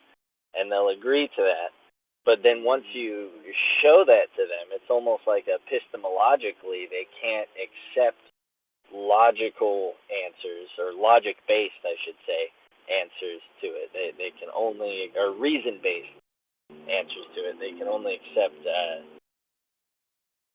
phenomenal, like you'd have to show them. You'd have to take them into a spaceship and show them the Earth is round. But then they just say you drugged me at some point and put me on the spaceship, and it's just a screen at that point. And then you're trying to push them out the fucking door to be suffocated in space and fall down to Earth. Yeah, that's shit. why I said the honest ones. Obviously, there's going to be the dishonest people who are just like, flat Earth is the way it is, and you cannot disprove it at all. But I think there's still room for like the honestly very confused person who's probably having a hardware malfunction at some level, rather than the person that's just like, nope, my daddy told me X and that means Y, so Y must be true. Right. Yeah, that's the hard bit, man. It really is the hard bit to swallow. Or just like, you're wrong. You can't be wrong. You're wrong. But it makes you doubt yourself, and that's the hardest part, is that when you them, or you're watching enough of them, or you see enough of this going on, like this little fucking voice in the back of your head is like because you want to see what they're seeing, you want to understand their point of view, and you're like, yeah, of course I believe NASA. Oh, okay. So you just believe whatever, some government agency says. Well, no, but then there's also like this other stuff. And you're like, well, have you done the math yourself? And it's like, well, no, but then you're talking about a global conspiracy. And then you're trying to find credence for it. And what they do have, what makes sense as far as like reasonability to not believe everything you hear, or appeal to authority for if the Earth is round or not. So they have these arguments that absolutely make sense. It's just hard to swallow. It really is. But it makes you doubt. It's the hardest part. You're just like no, motherfucker, the Earth is round. God damn it. Like, you're making me fucking think it's flat. And it's hard. Yeah, especially when you're really attached to an idea. Like when I first encountered the flat earthers in general. I had like a pretty much an emotional response where I was just like, what the fuck? This doesn't make sense. What the fuck are you talking about? That's dumb. And after a while, I kind of realized, like, once you kind of get into it, there is room to talk there. Like, it's not one, you can't just say the earth is round because science. You kind of have to say, okay, the earth is round and here is the explanation. And they don't like that either. I don't know. It's really about, like, people don't like being wrong. At some level, it's, and I'll catch myself in it too. I think we all have a little bit of it where you'll be so solid in this idea that when you find out it's wrong, it like Mandela effect level ideas start popping in your head.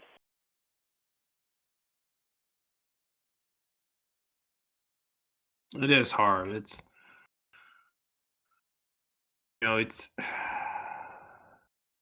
it's you want to see the patterns that they're seeing. And you want to definitely step into their shoes in a way that you can direct them kind of out of their own mental blocking. But when you do that, you enter their room, and you've got to be careful to bring a lifeline, which is your rationality and understanding of who you are. And you're simply in there to just save them when they think that you're coming into their room and you're ready to, fucking sit down on the couch with them and hang out and be a flat earther like them.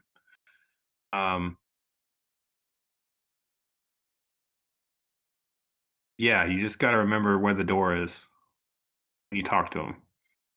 About the best way to put it for that I can think of. It's just remember where the fucking door is.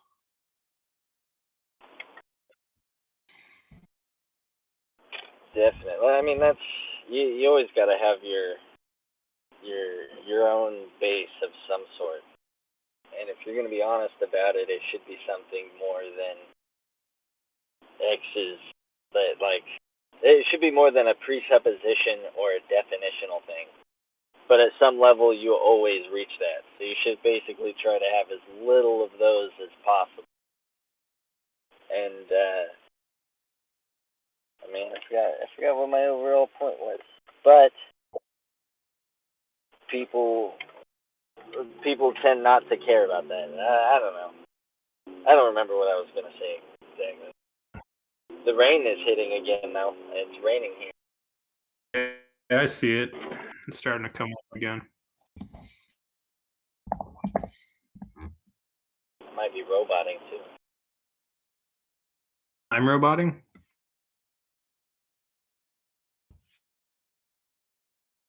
Oh, I'm tired. Been at it for too long. I heard been at it for too long. I have been at it for too long.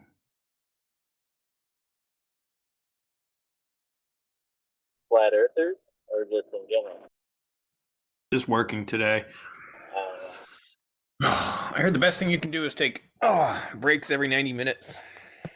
But I don't. What's wrong with me? I don't do that.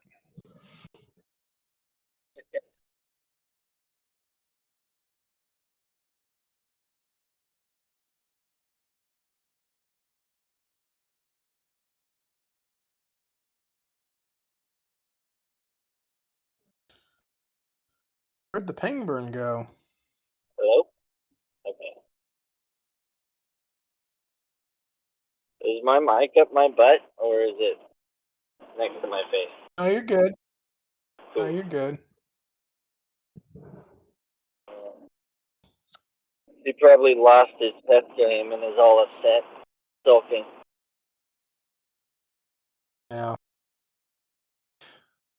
He's just doing his thing.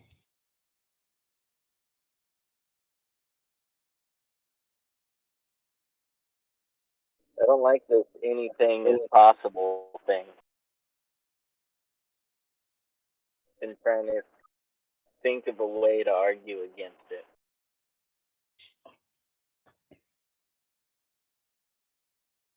The only way Not I anything think, possible. not anything. No, you can't have all possibilities. That's not Because possible. Pangburn tends to say anything is possible. Except for having all possibilities. But God, if a God is possible, God could make all things that are possible true, right? Plausible? Maybe.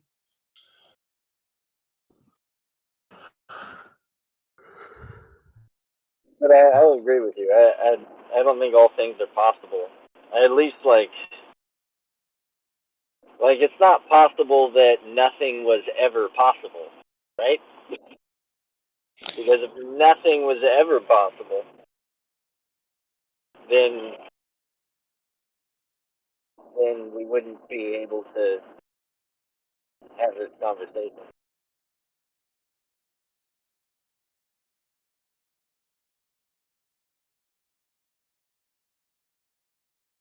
True that. But you might say something like, God could erase all that. You go, what? Maybe I'll do Paramenides. What is, and what is not, cannot be, and then just deny the world of possible outside of the physical realm. Ha ha ha ha. You know.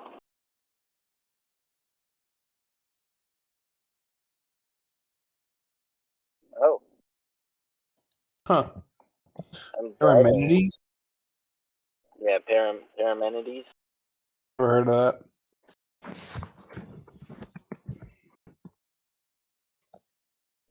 Pre-Socratic Greek philosopher dude.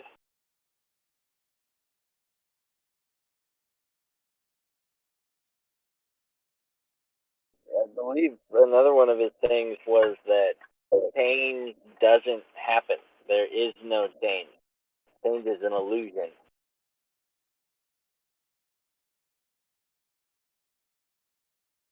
Which is pretty cool. He would have said, like, time doesn't exist. Time does exist. It's an illusion. It's not an illusion.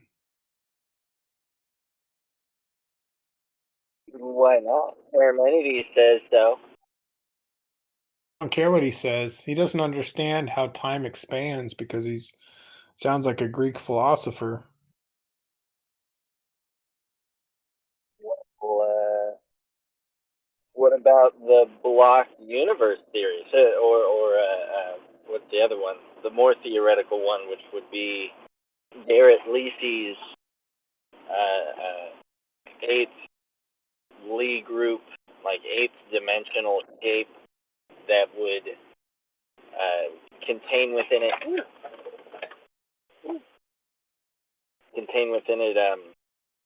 like all of space and time. And so basically all things that exist without change, but it's just we have this perspective where we can. You only need a fifth dimension for that. Probably. I mean, I don't actually know, but I know. I don't know Garrett Leacy's exact explanation either, but I know something with 8-dimensional Lie groups has the best something or other to explain yada yada, you know? I don't really believe in his theory, but I like it. It's pretty.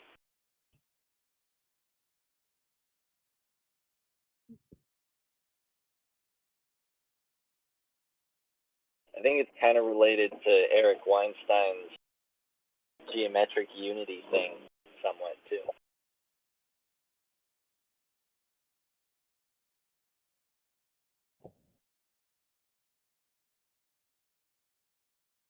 Yeah, I liked his I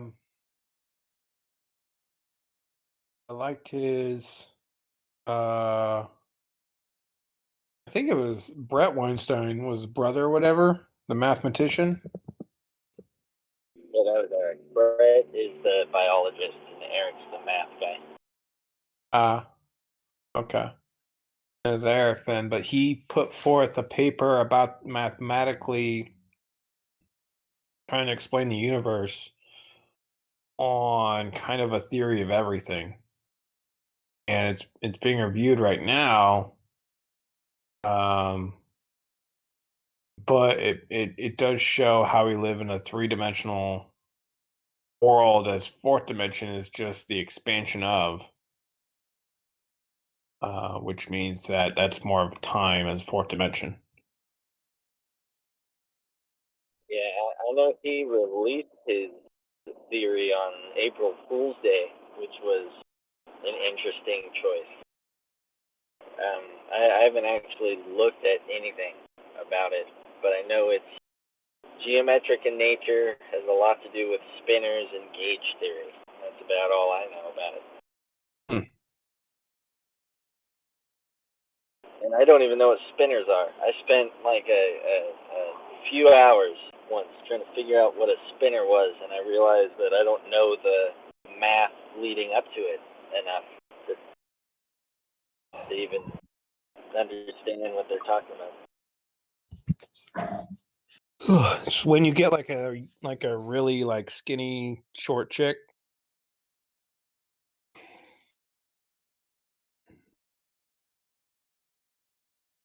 No, you're not following me on that one. Sounds more fun than the math kind of spin. When you get that side, fuck man, I'm tired. Yeah, I think I got. See, my eyes are red. Oh no, I still got life in me. Yep. That means I'm getting back to work, right? Yeah. Wait, you're alive? I guess I'm alive. Fuck. Brain is just done. Push that boulder, Sisyphus. Huh? Push that boulder, Sisyphus. That boulder. You got all these. You've got terminology from like the ancient Greeks and Romans. You're like, oh, fuck, dude, this is fucking hilarious. It reminds me of It's like bring back like old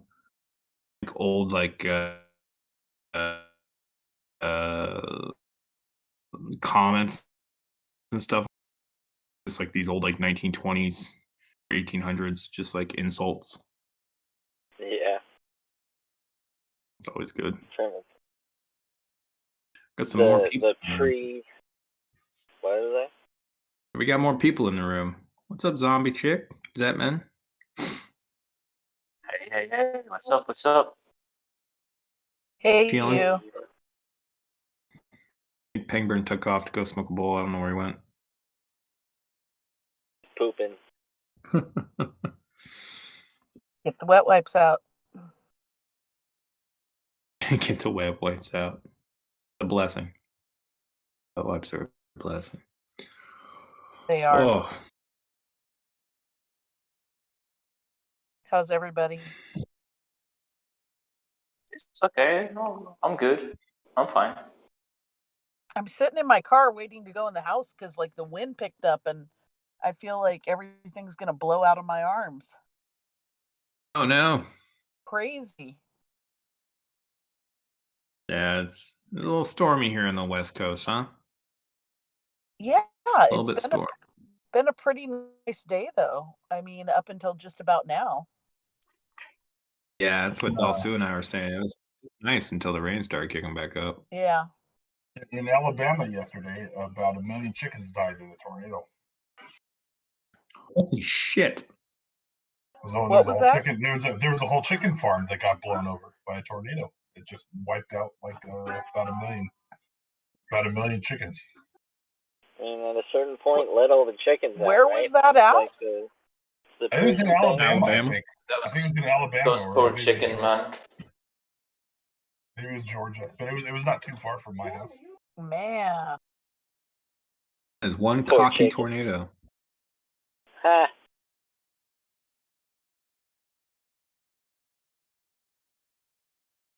That's crazy, man. Yeah. Fucking. Oh Oh my God, that some was stuff up. great. Those chickens dreamed of flying. One of them made a wish, and it came true. They probably were like in cages and just got fucked up against like the cage walls and shit.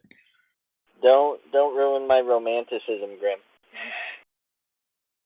I'm trying to preserve You're like, my you're soft like heart. trying to paint the picture where they died in the most epic, like beautiful way that like the chicken needed to go out, and Yeah, no, experience flight for the first, and then the I have horrifying no idea nature of if a tornado even messes up a chicken, like a tsunami doesn't mess up a boat. Like, why would a tornado mess up a chicken? The chicken could just hang out. Chickens are immune to tornadoes. They just have this usually inherent because tornado resistance. tornadoes are like 90% wind and 10% debris, and mostly what you feel is that debris. That debris could be the chickens, though. They're perfectly safe well, chickens. Probably had a lot of chickens, smashing each other and breaking each other apart. It's just sad, man. It's just fucked up. Hate to be a chicken at that time. If you've ever played Zelda Ocarina of Time, they just multiply as you do damage to them. So I'm sure it just fed a lot more people that way. Was it 1 million that actually went? Because that's a shit ton, man. That is I don't know what the number was, but it was the chicken farm that I saw was. I did some back of the envelope math. Let's say I my estimate plus or minus 30% is about 1 million. Jeez.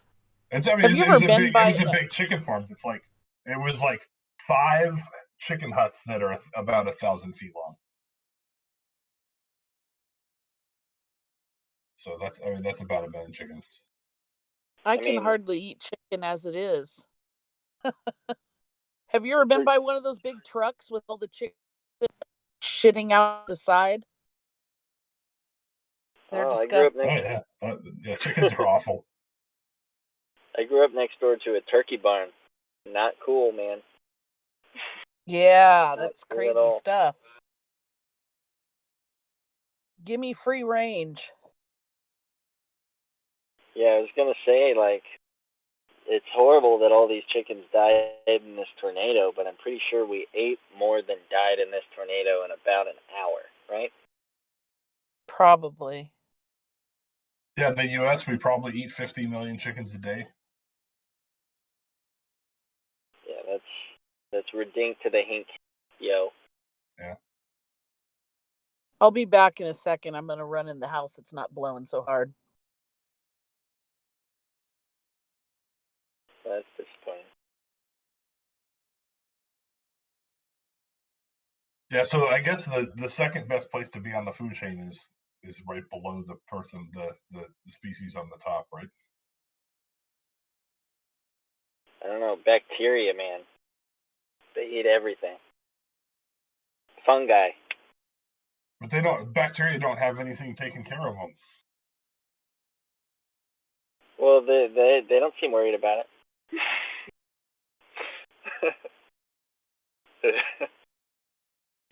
There's more of them than us, and I think they do all right. We take care of them in our guts. They kind of control us. We're like big bacteria farms.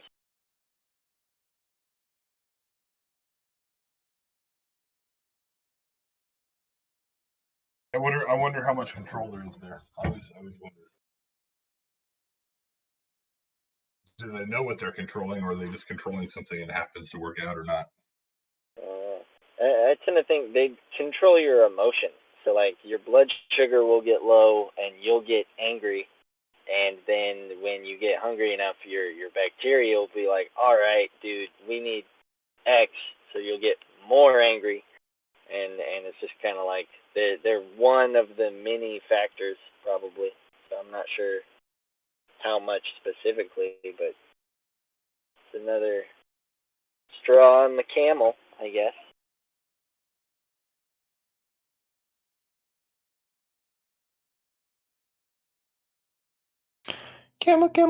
Chameleon. Like what if Genghis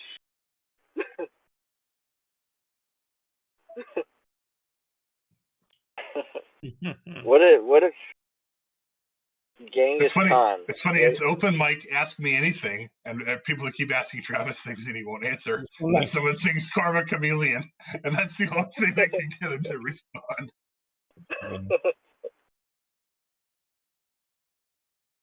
He just came. He was masturbating.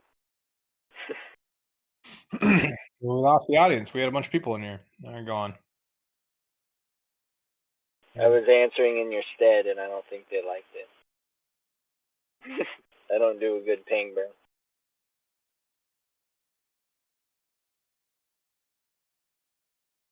No, just the usual.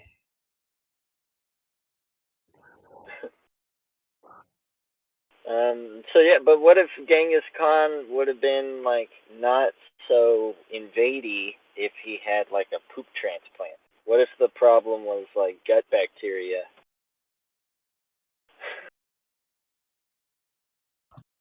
Yeah, when you live on horse milk, there are certain your gut bacteria that just don't culture right, and you end up being into horse invading. milk and yak meat. That yak meat does not cultivate the good bacteria. You got probiotics. I'm sure his dick was massive, but I don't know what that has to do. Damn it.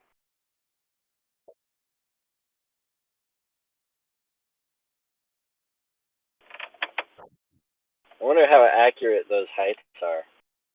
Like, cause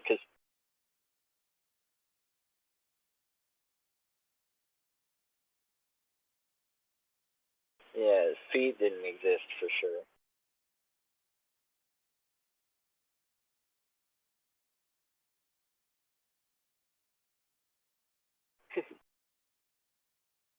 Leave it to the Canadian to be like, sorry, I'm right. My bad. Sorry, you're not sorry. Sorry.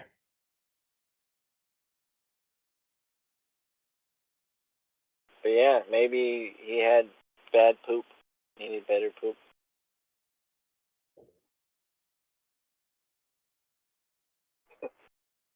Yeah.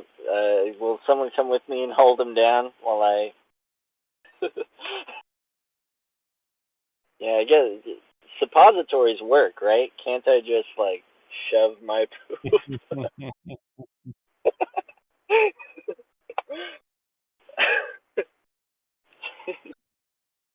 All right. You ever, speaking of Genghis Khan, like it just made me wonder. I was like, what if he like went back in time and you just found out that he had like Downs or some shit? That made me think, and then it made me think. Wait, isn't that a? So if you found out that the Mongol was a Mongoloid.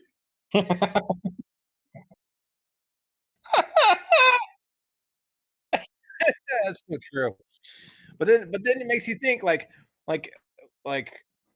they always say never meet your heroes, right? So what if you have like a historical hero, like Lincoln or some shit like that, and and you actually go back in time to go meet them, only to find out that you're just like oh man, you're a fucking terrible person, or or like the mentality you had was just horse shit.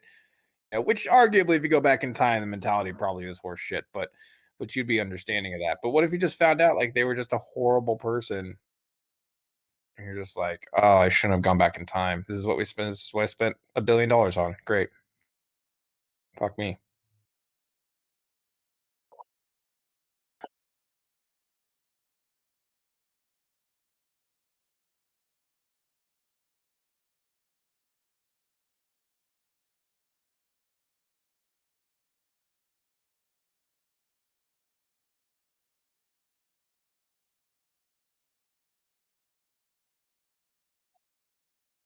It's Mongols.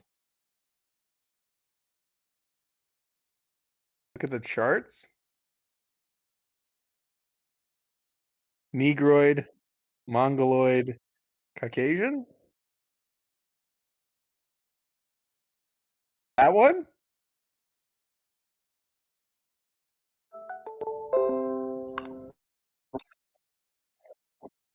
Why is it's like a bunch of Mongolians, like a mentally handicapped Downs girl?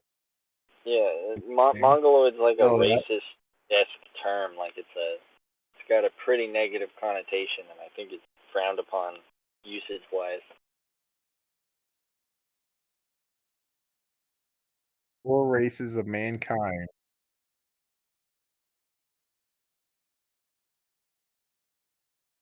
I believe so. It may have just been any mentally debilitating illness, more so than just Down syndrome. It's because of the shape of their head and their eyes.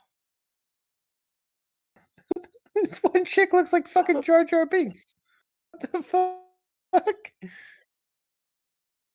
Lisa thinks that you said need to calm down. Well, it's like Mongol people, Mong people, like Mongol, and then it's like Down syndrome person. YouTube couldn't hear me like, that. well, I don't know. YouTube couldn't hear me that whole time. I fucking forget to turn that back up. So Mongoloid, let's go to the real reliable source of Urban Dictionary. Mongoloid. Relating to the broad division of humankind, including the indigenous peoples of East Asia, Southeast Asia, and the Arctic region of North America. Here's the Urban Dictionary, Mongoloid. Term for a mentally retarded person. This used to be to denote people with Down syndrome and now is just generally derogatory. And then their example the example they gave is that Matt Kincaid is a real Mongoloid. What an idiot. Why is Down syndrome called Mongolism? Due to his perception that children with Down syndrome shared facial similarities with populations that Johann Friedrich Blumenbach describes as the Mongolian race. That name is made up. Some guy named Johann Friedrich Blumenbach. All names are made up. Okay, so people from Mongolia do have a certain set of facial features. That's indisputable. Oh, racist! You mentioned people. Mongolian face. They have. Excuse me, sir, but I represent the cancel culture here, and you don't know what And it just, so Down syndrome also, there's certain deformities that people have a tendency to get, right? And that kind of does match a little bit. If I don't have Downs, does that mean I have Up syndrome? I don't know. If you don't have, just don't commit sideways. Yes. No, I think Why do they call it Down? Down syndrome is when you have an extra chromosome, and then Up syndrome is when you don't have any chromosomes. Chromosome 3. It's 96. Just don't commit sideways. You'll be fine. Sideways syndrome? Why is it called Downs?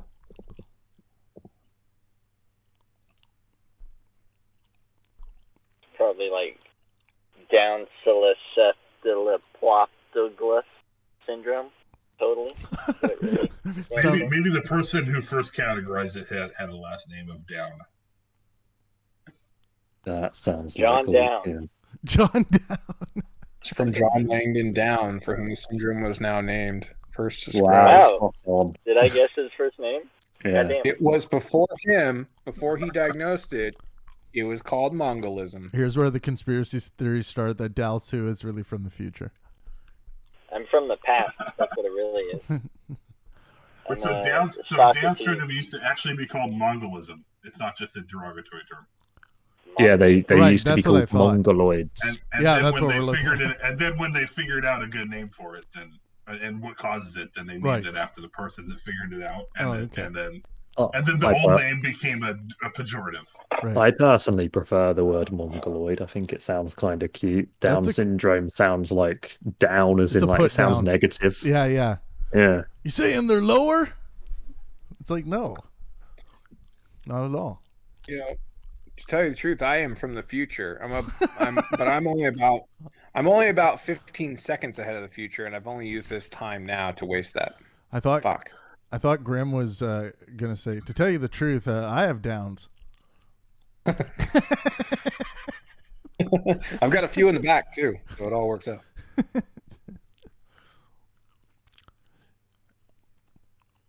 Well, actually, imagine the future where we develop some kind of technology or treatment for people who are born with Down syndrome that... I think you'd have to cure it while they're still an embryo, surely. No, it's genetic. yeah, of course. But where I'm kind of going is like maybe like a brain chip or a brain implant can correct for some of the mental hangups of Down syndrome. Correct for that somehow for people who are alive now that have the. I thought you meant give them take away one of their chromosomes or something. Well, we could. I mean, gene editing is going to mRNA vaccine that just turns off one of the chromosomes. What if we developed a virus or a series of viruses that would modify their genetics one step at a time to something more normal? Yeah. Yeah, that's like the COVID vaccine.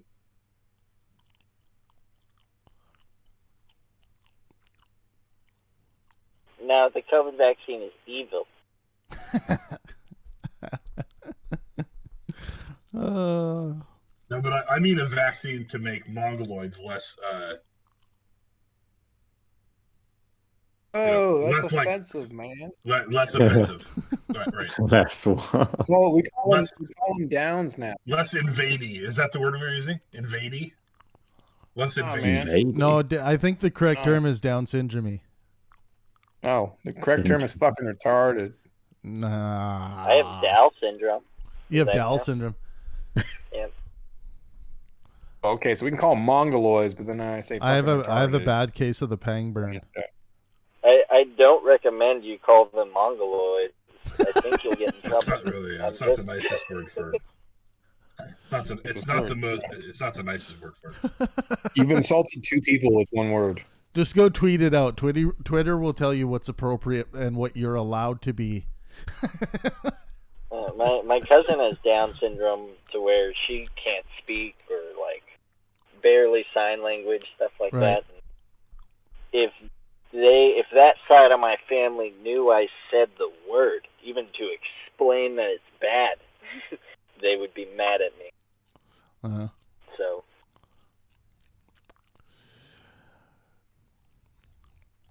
It's a funny word, though. It is a funny word. It's got. You don't get many oids. Like I think of when someone says mongoloid, I think of the movie Tremors, when that old Asian guy is trying to come up with what they're gonna call the tremor, and he's like, "How about graboids?" That's what that reminds me of. Oh yeah. Or snakeoids. I like oids. I like graboids. Travis, when you Google that, the mongoloid, and you look at the images, and there's like those charts, right? And they call them Negroid, Caucasianoid, Australianoid. Like, motherfuckers just putting the oid at the end of shit. That's what I was getting at. It's like they put like Caucasianoid, Negroid, and fucking Mongoloid on the end. And I was like, what are they trying to say in this chart? Fucking racistoids. Motherfuckers. Racist oids. They're trying to invent a word. They're not good at it. They're terrible. Just fucking shove an oid on the back of it. What does My that name's mean? Travis Oid. What's the suffix oid mean? Does that just mean part human? Of itself? Like it exists? That's because trapezoid. Yeah. What's a What's different? I'm a Travisoid. Travisoid. Let me look this up. Oid meaning. Okay, good. I don't have to. I'm driving. I shouldn't look at it. Meaning of oid. Oh. I got something about the MIB hierarchy, the Men in Black hierarchy. Oid. Here we go. Dictionary. Well, a suffix meaning Agent resembling, like used. That's why like the snakeoid was like one of the things they came up with in the movie. So suffix meaning resembling, like, used in the formation of adjectives and nouns, and often implying an incomplete or imperfect resemblance to what is indicated by the preceding element. And now what's Mongol mean? 'Cause, are they just saying Mongols were seen as... I think they were saying that they were seen as lesser, so they were like, okay, they kind of look like Mongols, so we're going to call them Mongoloids. So Mongol-like. Did a lot of Mongolian people have Downs? No, I just think the people were just like they were trying to classify something that it looked that Down syndrome generally looks like, and that's what they came up with. A featherless biped? Seriously? That's bullshit.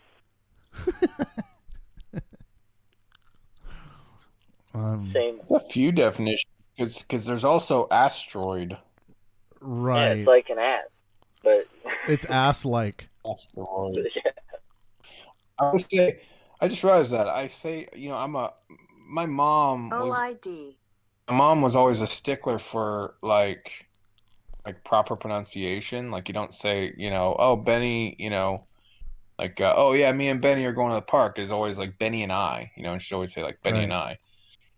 So I'm always that person. I was always back in my head. I'm like, I want to make sure I get words right. And now I'm kicking myself, and I can hear my mom's voice back in my head. You're not one of those guys when you're asteroid.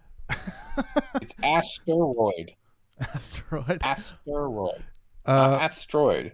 So you're not one of those guys when you're out for beers with buddies, and a buddy's like telling a really funny story, and it's like in the middle of the joke, and then you're like, no, wait, hold on, everyone. It's actually this. I tried it. My wife just looked at me. She's like, "Shut the fuck up." I'm like, all right, I'll shut the Oh wait, hold on, everyone. I need to interrupt this joke. It's actually you and I. Technically, it's nuclear, not nuclear. Fucking nuclear. Yeah. Nuclear, not nuclear. Nuclear soda. It's pronounced anal beads, not anal beads. Anal beads. Oh, there's that really funny YouTuber who, or he used to do Vines, and he would read things like, if it was Reese's Pieces, he would be like, "Oh, Pasas," and he would just go around like to different grocery items and read them in a hilarious way. It was, I love that. Or watching an Asian person. Watching an Asian person sing "Rockabye Baby." Is that not? Oh, that I remember that Vine. Or weren't they singing?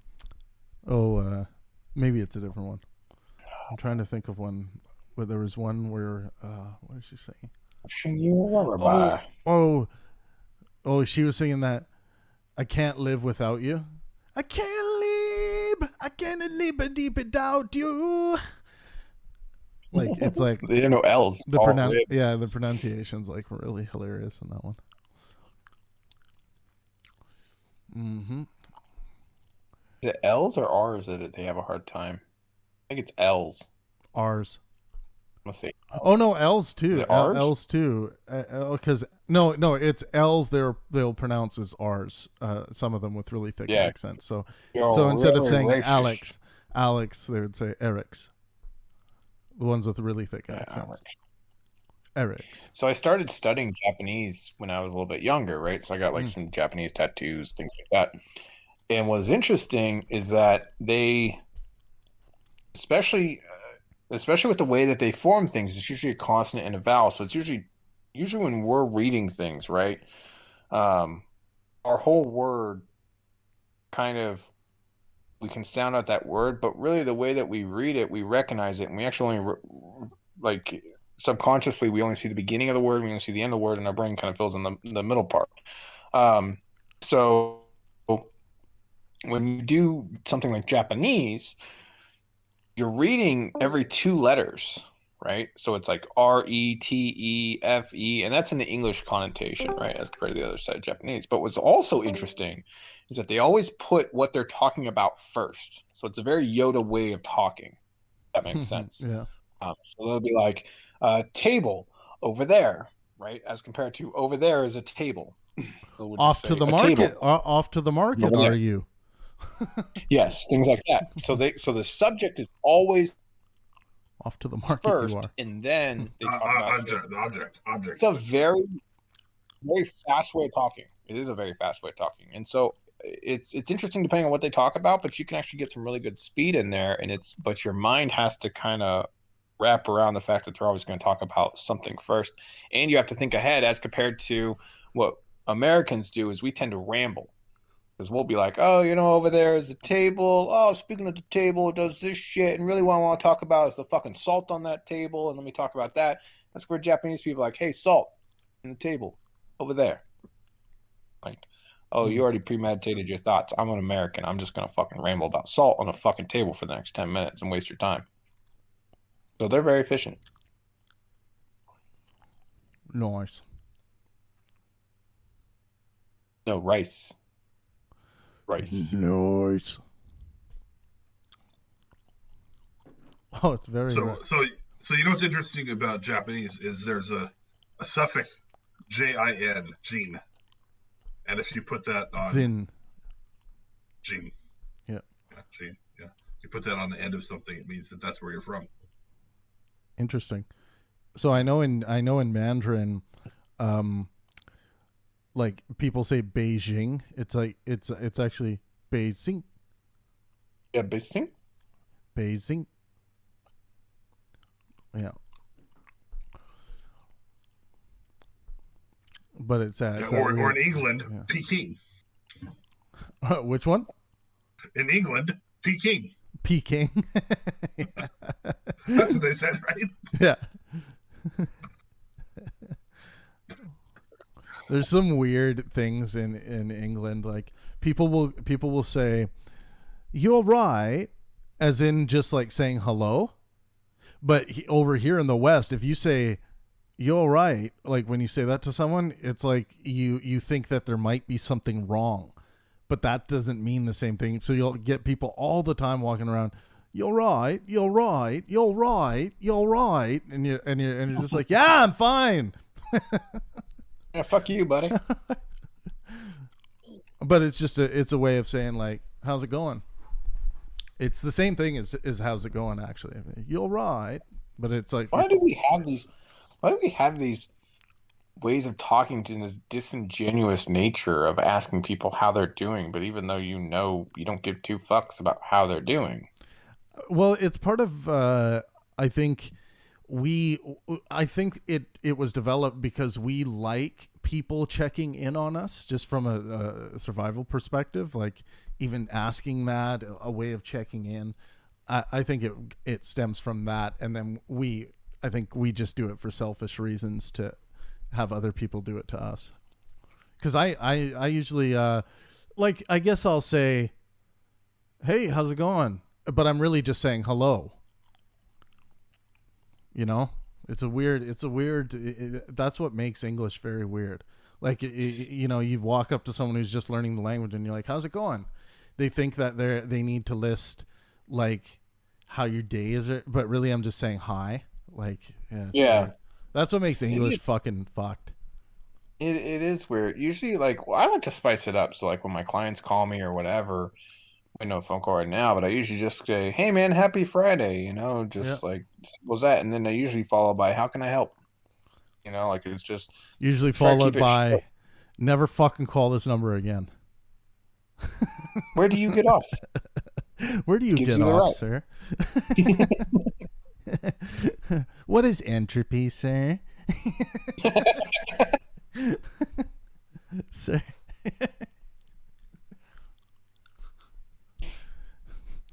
I'm a science teacher, sir. No, you're not. Mr. Bad. I hope you're not. He is. He's a substitute teacher of a small school. Oh, yeah? So he does teach science in his curriculum, but it's not what you think it is. Do you understand the second law of thermodynamics, Travis?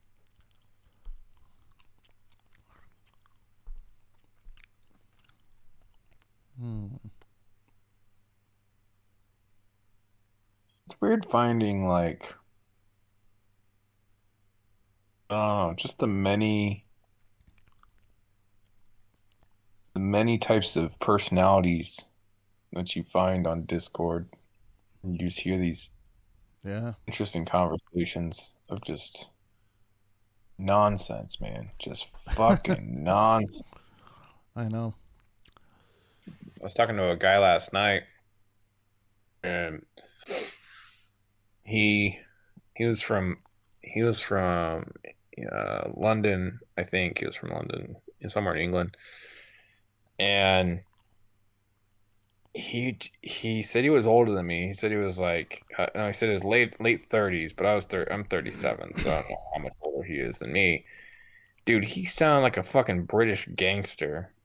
And he's like calling his wife like a bitch. He's like, "Oh, my bitch, like she don't do that shit," and like it's like I'm the king, like my family does what I say and all this shit, and just straight up just out of a fucking movie. And I'm just like, yeah, man, like.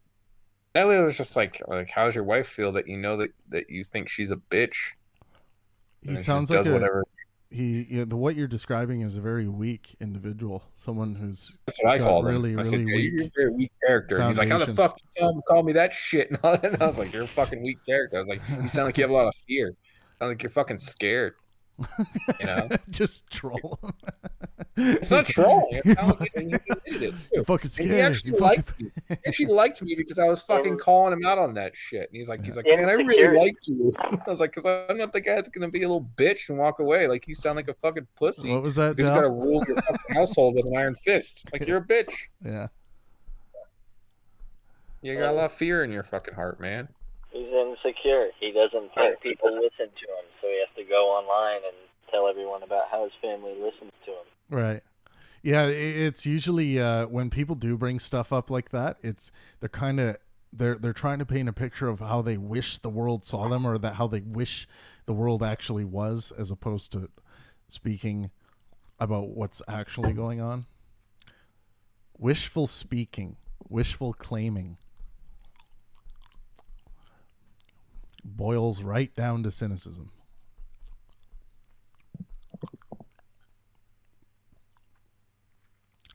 What's new in science, Dal? What have you read recently? What's intrigued you? Did you see I posted the Oru Fuhuru Lumama thing? No, the asteroid? Yeah. Not Dormammu. Oumuamua? Yeah, Oumuamua. Yeah, I posted the update where scientists have determined the origin of the extrasolar object. Where is it? It's extrasolar? Yeah, it's extrasolar. Yeah, so March 17th, 2021. Wow. It's like 3 posts up from the bottom in the physics tab, but they give a pretty good rundown. So many tabs. Yeah, you'll find the physics one. So in 2017, the first interstellar object from beyond our solar system entered, and then, holy shit, are you okay? Someone died. First detected one. I have a feeling they've been coming and going. It's just that now we have the technology to detect them, and which is why we found 2 now. We have another one that's coming. Well, it's a big ass sky. There's a lot of events going on. Yeah, so like I guess there's a cycle of the Earth goes around a galaxy, right? And when you get to a certain point, there's probably different objects that are just not in our orbit. Well, yeah, that will come across. Yeah, that's the thing. Like, large masses like our sun are creating their own orbit, but there'll be, large masses outside of our sun's pole that will be pulling on their own pole, and things getting launched and transferred and launched and transferred between systems. But it all has to do with energy transfer and what you know, if something comes, you know, in our trajectory and gets launched in some way or is on that path, you know, it's yeah, we should be able to detect it. And hopefully it doesn't, you know, crash into our planet. That would be nice. Unless it's made of platinum, then maybe we want it to be heading straight towards our planet. Yeah, if it's like a mid, I know it's always not the best to have an ocean impact because it's, you know, if it's too big, it's just gonna fucking destroy everything coastal. Well, I'm hearing a feedback of my voice on Grimm's side. Oh. Yeah, I think it'd be cool if there was an object that came close enough that we could mine it, but also avoid it if we saw it fast enough. Yeah, They wanted to mine Obama. They wanted to mine that fucker. They were talking about it, but they went and just did a another asteroid instead. But yeah, they're talking about either capturing or mining the next one that they see. Right. Well, there might be like, can you imagine if we pulled one of those things in and there were elements that we haven't recorded yet? That would be really cool. Fuck yeah, dude. That would be amazing. Well, that's kind of why. So asteroid mining is the new $1 trillion business. I don't know if you've ever heard of this, about like where the mining is headed. Like, this is where I want to start taking like my business acumen and start heading this direction, is towards asteroid mining and then using the materials for 3D printing to build habitational devices and things like that on interplanetary. Because if you can get that system down, I believe that there is absolutely enough in the asteroid belts to build whatever the fuck you want to build.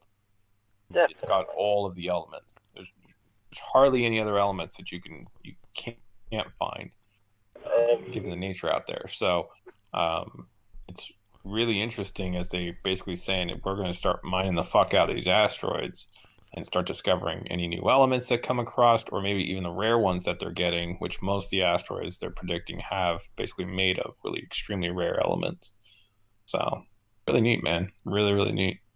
Yeah, $1 trillion industry. Multi-trillion dollar, tens of trillions of dollars, because it's more resources than we would have Earth otherwise. Mm-hmm. Yeah. So what's the ethics of staking a flag on an asteroid? Yeah, well, see, this is kind of why Trump was talking about Space Force, because there's gonna be some sort of understanding that we have to get when it comes to space travel. And you know, we're putting our flag out there and meaning we want to be the military, obviously, side of it, because the military technically is the final say in the land. So so our nation immediately jumped to fucking Space Force, right? Because we can now be the final authority on the space travel, as far as between like certain planets and between the moon and stuff, satellites. But there's already a treaty out there that's been around, I believe, since the 60s, after the space race, the 70s, I think it's 70s, that talks about exactly how you can kind of go to Mars and how you can go to Moon and things like that. You can't just hop on a fucking rocket and scoot off because there's like approvals that you need. But it is one of those things where we're gonna have to start figuring out exactly how to stake a claim and what we're gonna do. I just think we have a long time, because if you're just like, almost like Gold Rush, you know, it's almost like you just go out there, find whatever, nobody else fucking needs it, and then just start mining it. Yeah, the person who did the work to get it owns it, right? That's the Gold Rush rules of property. Yeah. Here's my understanding is that we also have to be careful, because we don't know, like, we shouldn't fuck around with something like the asteroid belt, because you can cause a lot of problems and a lot of damage, I'm sure. Now, obviously, there's things that are constantly reacting and hitting each other and stuff like that. But it's actually pretty chill. Like, it's really relaxed. It's very slow moving. And anytime something kind of smashes and breaks into each other, it still kind of relatively stays in the same area just because of the gravitational pull. But if you start going in there and you just start strip mining, and imagine what humans do, right? We get to go in there and we start fucking it up. You can start Are causing you a lot saying of like problems. the orbit would be unstable if you took too much mass out of one place or another? Or are you talking about Exactly. like I mean, Minox? imagine, imagine we already have imagine the they just start garbage mining like problem one location, right? And you start creating like these patches and holes, and we really don't know what that's going to do, right? We have to start running simulations and saying, okay, where are we going to mine? How are we going to mine? What methods can we use to mine so that we're not causing debris to go flying off? How is this going to affect certain gravitational pulls? Everything it's a balanced system that's been going for millions and billions of years. So we got to be careful about what the fuck we're doing. The same here as Earth. You just don't go in an area and start fucking her up. And it's a system. It's balance. I'm curious about what we do if we go ape shit about the fucking asteroid field. What were you saying, Dal? I think Grim got to what I was going to say. There might be some merit to going all Wild West style on it, but definitely there is that, like, we already have the idea of the problem in the orbit of Earth that a little bit of trash could hit a satellite, which would cause a lot more trash and hit a lot more satellites, and so it kind of have this cascade effect of destruction, and I could see something similar like that being a problem in like the asteroid belt. Yeah, we already made a movie about that, right? Yeah, Gravity. Yeah. That hot. There's actually a What the hell's her name again? There's actually, I think, a live feed of all the space Sandra trash Bullock. up there. It's a lot. Sandra Bullock was mentioned yesterday. Yeah, she's hot. I think I forgot. I think I didn't hear anyone mention Sandra Bullock. Man, she's hot. Fuck. Yeah, I did. Did you? And we all said no. Never did it What? for us. Yeah. I didn't say. I don't think I weighed in on that. Unless her name's Alicia Silverstone, I got no fucks to give. I should have took a picture, man. You would have been like, "Damn, she still got on." Dude, I'm telling you, bro. I'm telling you, she's still pretty good in my eyes, dude. I believe it. Yeah. For a 50-year-old, not bad. Yeah, she's a sweetheart, dude. She looked like she was probably like 35, 40 years old. It's the adrenochrome. Yeah, exactly. Sucking that sweet adrenochrome. Sweet, sweet supple of the adrenochrome. What is adrenochrome, by the way?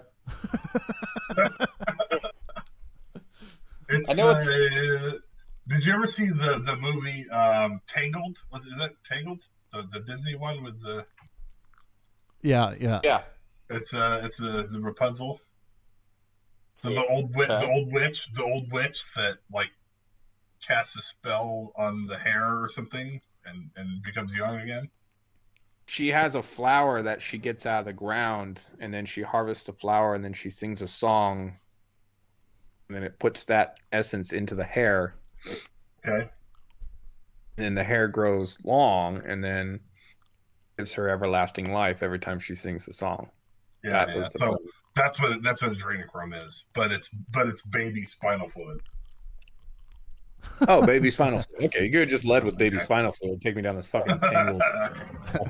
But no, it's the same story, but instead of something magical and somewhat benign, it requires child molestation and South American drug cartels and turning the frogs gay.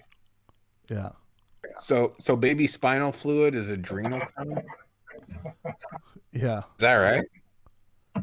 Well, that's what it's all just a conspiracy theory thing. You'll have to look at. There's probably many different things that people have come up with, like any fantasy novel that.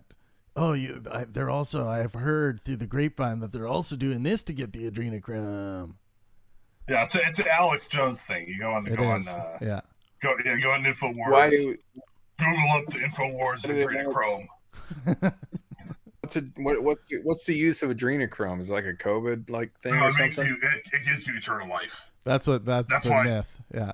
Yeah, that's why Hillary Clinton didn't win in 2016 is because they stopped giving her the adrenochrome and she passed out in front of everybody and she showed her true colors. She's actually an 85-year-old witch.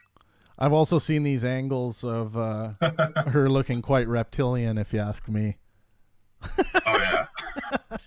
Yeah, reptile aliens from space taking adrenochrome. It's all the same thing.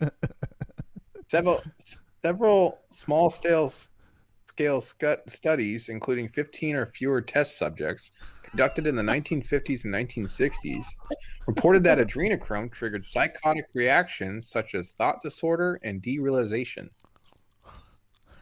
Huh. That's exactly what Joe Biden is suffering from right now.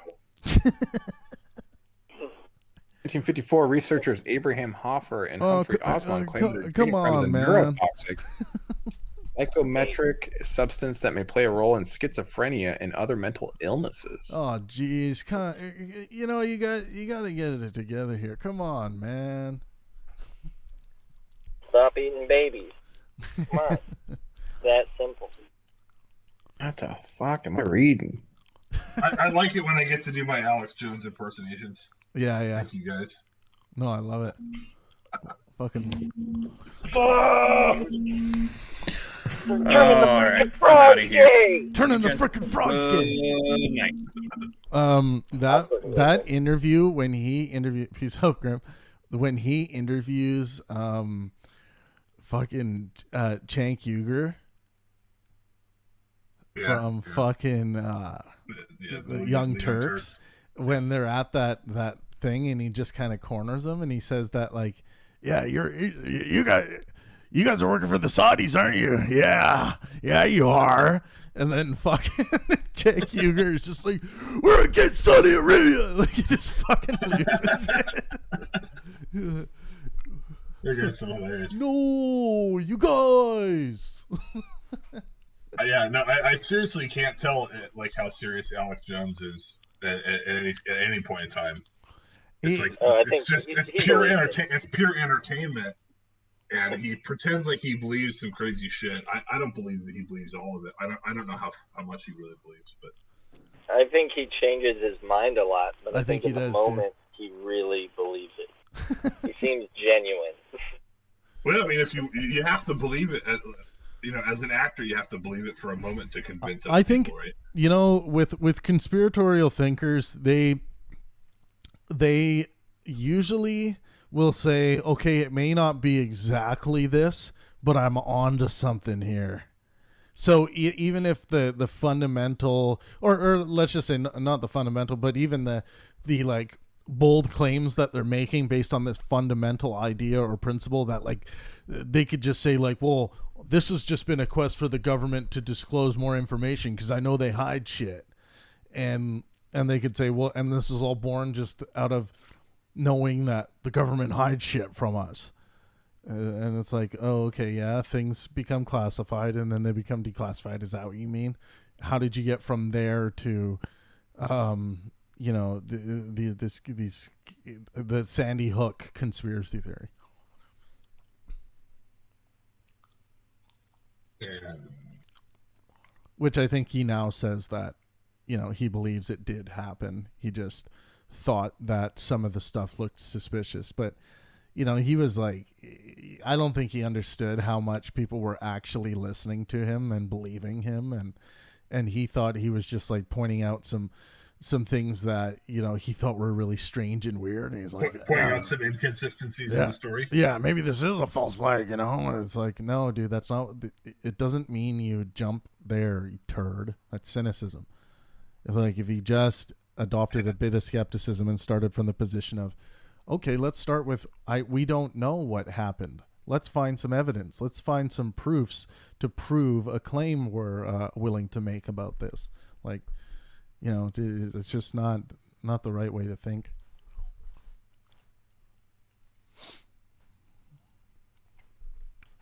Yeah.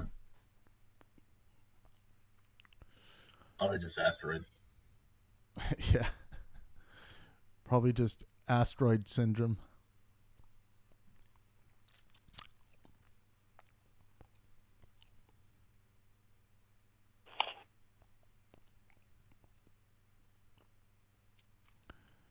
I'm gonna take this edge.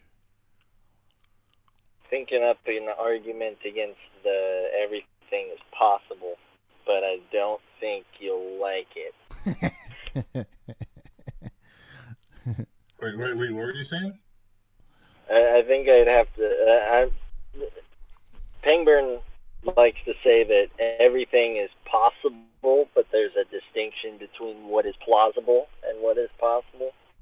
And I'm of the intuition that not everything is possible. There's things that are impossible.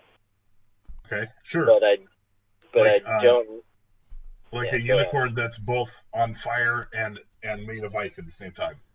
See, but Dr. Doolittle, we can actually write that into a computer program, what you just described. Okay. Yeah, and my argument to that is that if it is possible that we are in a simulation right now, it's not at all plausible or probable, but it's possible that we're in a simulation right now. And if we are, if someone's going to say it's impossible to imagine and create something like you just described, then I would say, if you're going to make that positive claim that it is impossible, then I would like to see that demonstrated. Only things that are self-contradictory, such as the UN Universal Declaration of Human Rights. So again, when you say self-contradictory, can you imagine a place where self-contradictory things were actually the right answer because of how information was evaluated?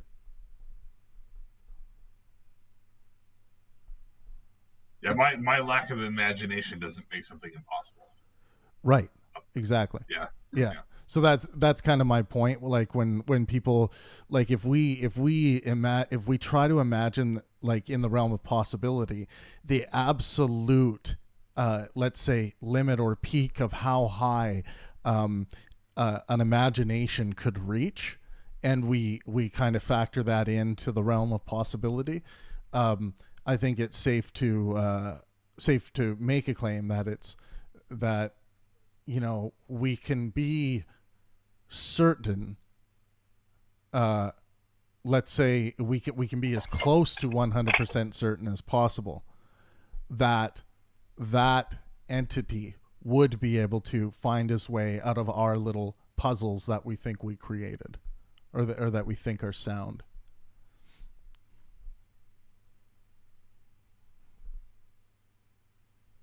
Yeah, okay. That would be my argument. But there are, a lot of philosophers who still cling on to ancient ideas, like Descartes saying, "I think, therefore I am," which I think is incorrect. I think he should have said, "I think, therefore I almost certainly am," is a perfectly sound statement to make. How could you think without being? Well, now that we understand how thinking works, thoughts happen to us. We don't do the thinking. There is no us thinking of something. The neural processes that are happening are just happening based on what the laws of physics will allow. And now that we've actually, started to understand how the brain works, there's a spark, a delivery, all of these different processes that happen before you are even given your next thought. Because we're given our next thought, we don't create them, in the sense of, in the free will sense. If you define you as your conscious, the things you're aware of doing. Sure. So even if you don't, imagine that under every single definition you may try to use to make a absolute certain claim or statement, I think it's unsound to hold a belief that there isn't some possible realm with a possible being with a possible absolute boundless creativity where he could just creatively make you believe or even think based on our definitions and how we understand it, the wrong thing is 100% certain. Yeah, I think the only way that I could argue against that would be to make a semantic argument or a definitional argument. So I'd have to say, like, what is possible is that which can occur in reality, and what we imagine doesn't. I mean, this is kind of off the top of my head, Mm-hmm. but what we imagine necessarily correlate to that reality that we're interacting with.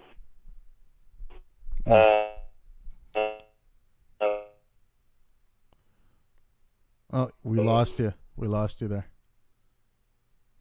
Impossible thing that just can't. Stuff we imagine as possible isn't necessarily possible.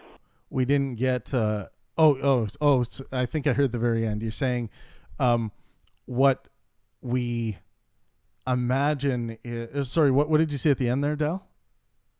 Or what we think is. What we can imagine is possible. You're not saying is necessarily possible. Yeah. Okay, so but that. Because yeah. So there's because we can. Sorry, go ahead. Just because we can imagine that, a God, a conscious entity that is being in and of itself and can change itself at will, and so can just completely alter the nature of reality at a whim, and is basically Descartes' demon. Yeah. We can imagine that, but that doesn't necessarily mean that it's possible in reality. Yeah. So Dal, even that statement of it, like what you said is right. We can't be 100% certain that is possible. You're right.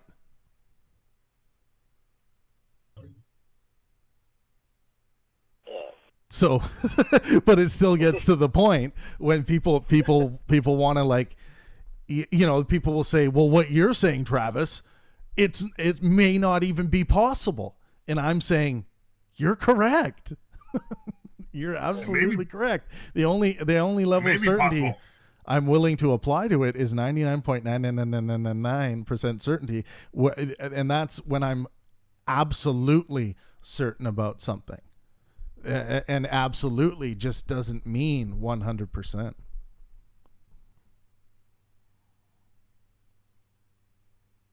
And if Descartes was alive today, that would be my argument to him. So anything isn't necessarily possible. Correct. But neither is anything necessarily impossible. Yeah, so that's why I don't make the positive claim that I'll say it in a colloquial sense, but if someone was to say, do you want to make the claim that everything is possible? I wouldn't make that claim in the actual I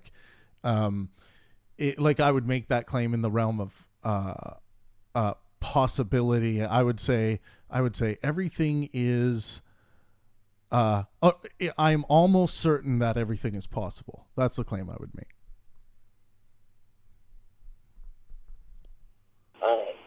And I'm certain almost everything is possible.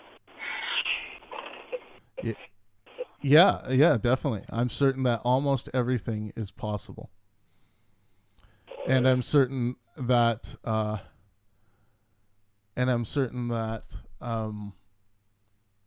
I'm almost certain that our best chance at finding out what is going on in reality from a probabilistic point of view is our best mechanism is the scientific method.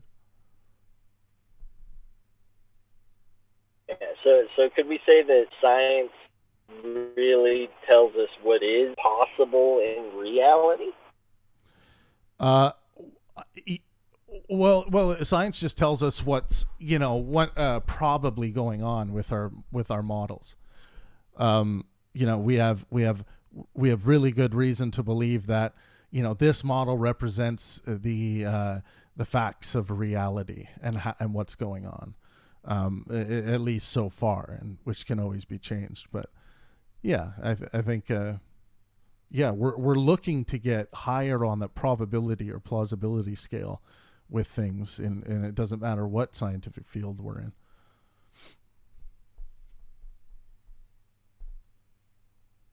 Okay. Well, it sounds like we don't really disagree a whole lot. It just sounded like we disagree. Yeah. So yeah, it's like and the problem is the Descartes claim. I think, therefore I am. It's like, just don't claim it with 100% certainty. Claim it with 99.9, because and this is how I always get philosophers tongue-tied, is that when they do claim this, I just ask them blatantly straight out, and this is always a hard pill for them to swallow. How or are you 100% certain that you think, therefore you are?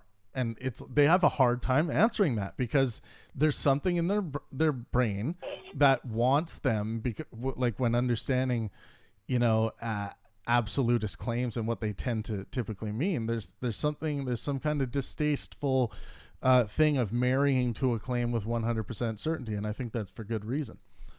And I know I've noticed a lot of people don't like to give up that phrase. I think, therefore I am seems to be the foundation of most people, in my experience.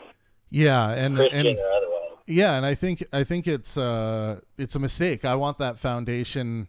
I think that foundation is just a simple 5-part thing, and I don't think that, I don't just semantically. I think therefore I am is necessarily true, because you can't think unless you exist. Right, but the claim, I'm not 100% certain that I think. Yeah, so the claim, when the claim is made, the claim has to be demonstrated. So first the claim says, I think. Okay, then I can ask someone, do you know that you think with 100% certainty? Because you could be experiencing in a different way outside of thinking something that is giving you the illusion that you have thought that thing that you're seeing. We have to allow our imaginations to find ways out of these absolutist statements. But isn't the word I just the I is the thing that thinks? So again, when someone says I, they're meaning what? Whatever the experience is. Like, are they just saying? But that's not what people mean. People actually mean when they make that. It's the disappearing ego in Sam Harris's meditation, right? Right. So the thing is, if someone's saying who am I, if they want to claim they're their ego, I don't think that's a sufficient definition of what someone is. But in the sense of what Descartes is saying, Descartes is talking about him as a thinking entity when he makes this claim. So and then you ask the thinking entity, is it possible that you do not think and that you are not? And I think the correct answer to that is that, sure, it's possible, but I am almost certain this is the case. And I think that's beautiful skepticism. And I'm happy to claim that with 99.99999% certainty. I think, therefore I am. A lot of it, like you're saying, Travis, does come down to how you define self, because if I define self as all things that I'm responsible for, so my heartbeat wouldn't be myself, because I don't have any control of that. That's kind of what Descartes had in mind, where he was like, I think these thoughts and I do these things and I have these actions. He didn't know that we don't actually think these thoughts. We observe them and kind of choose between them. But he was kind of coming at it from that angle. And then, like, if you go the other way and you try to say, well, pretty much it has to be arbitrary. Because if you say the self is all that like makes me up, then you get into that bread, the wheat in the field thing. Are Right. you not the wheat growing in the field because that comes to make you up at Yeah. some point in time? Well, I actually think a better. Yeah, sorry. Continue. Well, that's about it. Go ahead. Well, I was just gonna say that when my book comes out about the pleasure drive, people will understand what I mean by self and why I think the pleasure, each individual pleasure drive, is a better way of identifying yourself, what you actually are, in a scientifically demonstrable way. You are the pleasure you pursue, essentially. That would be my argument. So is that like a, what's it called, the super ego? Well, I don't call it that. I mean, again, I look at the ego term as like, I understand why it was developed. And I think the problem with the ego term is one of these things where, like, when people are talking about, and it's a thing that you say, Dal, about the pleasure term, right? So Yeah. when we look at, That's what I was thinking. yeah, no, and you are right that there was something distasteful about the ego term, and it had to do with it, but it also had this. Let me search something here. Let's look at the ego scientific meaning. Ego in psychoanalytic theory, the portion of the human personality which is experienced as the self and I, and in contact with the external world through perception. Now, I don't view that to be a helpful term to describe what is going on. Yeah, I would immediately have to ask for a bunch of other definitions. Right. So because what does it like? Because ego is kind of like consciousness in the sense that it's describing the emergent qualities of many things, and I get that, and I get why these terms exist. I just think when people are talking about like, what are you? I think my best answer so far is you are a pleasure drive, seeking pleasure. And then they say, well, how does that, or what kind of picture does that paint of a person? And when I think of like applying this in a practical way, like even in a therapeutic way, it's like, what is the painting of this person's life right now? Like how, and you're just supposed to, in this case, I just want you to look at the pleasure, the pursuits, the pleasurable pursuits that you take from a motor function perspective, from a sensory perspective, from like what's dominating, like when the fresh cookies come out of the oven, are you smelling them first? Do you reach for them first to touch? Do you touch on top to see if they're still puffy? We all have so many different pleasurable pursuits going on in every moment of our life. And I think even one of those, like one good collection of like the pleasure drives of 1 hour of your life and what those look like, is just like a symphony of paint that's going to give us a pretty good idea of of who you are, at least in that moment. And we can obviously expand that out, just like we do with like personality testing, to a much larger scope of actual things that occur. And I'm not just talking about the big things like having sex and these.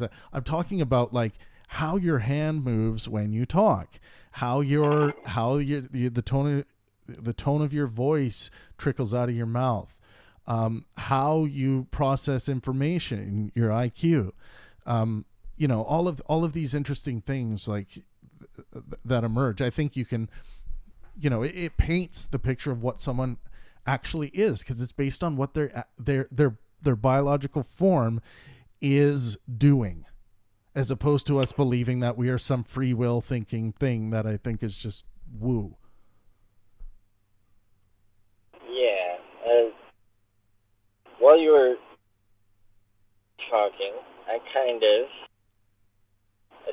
think I figured out where we might be a little bit different. Sure. And I think I don't know what I would call it other than the id, but it sounds like the pleasure drive is kind of like the id. It's the thing that, right? So if you you smell cookies and it releases those endorphins that make you hungry so that you'll go investigate the cookies, and so you're led by the pleasure drive or the unconscious biology towards X goal. So yes. And so I tend to think of the self. I guess maybe it is kind of tied with ego in my mind, which it doesn't need to be. It could also be that which lies beneath my skin, which would be more your way. Right. But if I'm gonna think of the ego would be like the simulation of self. It would be like the model of self that you have built up, not the actual existing self. So my problem with the id, and I think the id is getting closer to the pleasure drive, because at least it's talking in the ballpark of the impulse that is coming from somewhere. The what is known as the mystery of consciousness. Where is that impulse coming from that triggers the next thought? We can't even predict it. So it says here the id is the impulsive, and the problem is the unconscious part here. So now in that definition, we have to try to understand what it means by unconscious. Something we aren't aware of, or something we are not in control of, like from a deterministic perspective. Like, what is that? What exactly does that mean? Yeah, because it is us. It's a piece of us. So saying you're kind of implying that we are not it. So when it says the id is the impulsive and unconscious part of our psyche, I would say. Yeah, so the lizard brain, is that what they're? I wouldn't. See. Here's the problem. I don't think the pleasure drive is unconscious. I actually think the results of the like the pleasure drive is using our sense making apparatus to pursue. That's the way I see it, and I don't know if that's wise to call unconscious, because if it's using these functions to pursue pleasure and with that satisfying the biological entity with a cinema playing out before us to give rise to this feeling of experience, why would we label that as unconscious? It's at least a part of consciousness, I would think. Well, I will argue that there is a more accurate scientific way to describe what is going on than invoking, this idea of an unconscious thing, like giving rise to the illusion of, let's say, free will, moving our arms like we feel like we're actually moving our arms ourselves. So, yeah. And then they go to, this is just from simplypsychology.org. I'll post this link in Psychology, and then it says the personality of a newborn child is all id, and only later does it develop an ego and superego. See, I think this is just, I think it's overcomplicating this system. I don't think it I works. think there's a lot of processes that are reflexive or pre-programmed. Oh or yeah, just sequences in our hardware, sequences of actions in our hardware, and yeah. I think that's kind of what it's talking about. And there's probably a lot of layers of those that we just don't. Well, and of course, and some of them you can become aware of and take control of, but not everyone can do that. Like your breathing. If you don't pay attention to breathing, you're gonna keep breathing. Right. Yeah. There's a lot of involuntary stuff going on.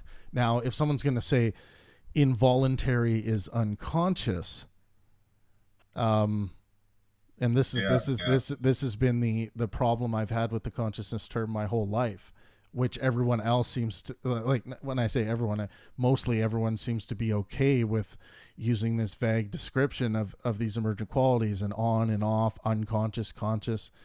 And I think it's just it's almost like it's trying to make free will happen, but in the end, what you can say if you're invoking this model, you can just say, well, it just gives it's an illusion of consciousness, which, okay, fair enough. It's an illusion of us being in control of what's emerging in our mind or something like that. But yeah, here's a funny problem with consciousness that I've come across.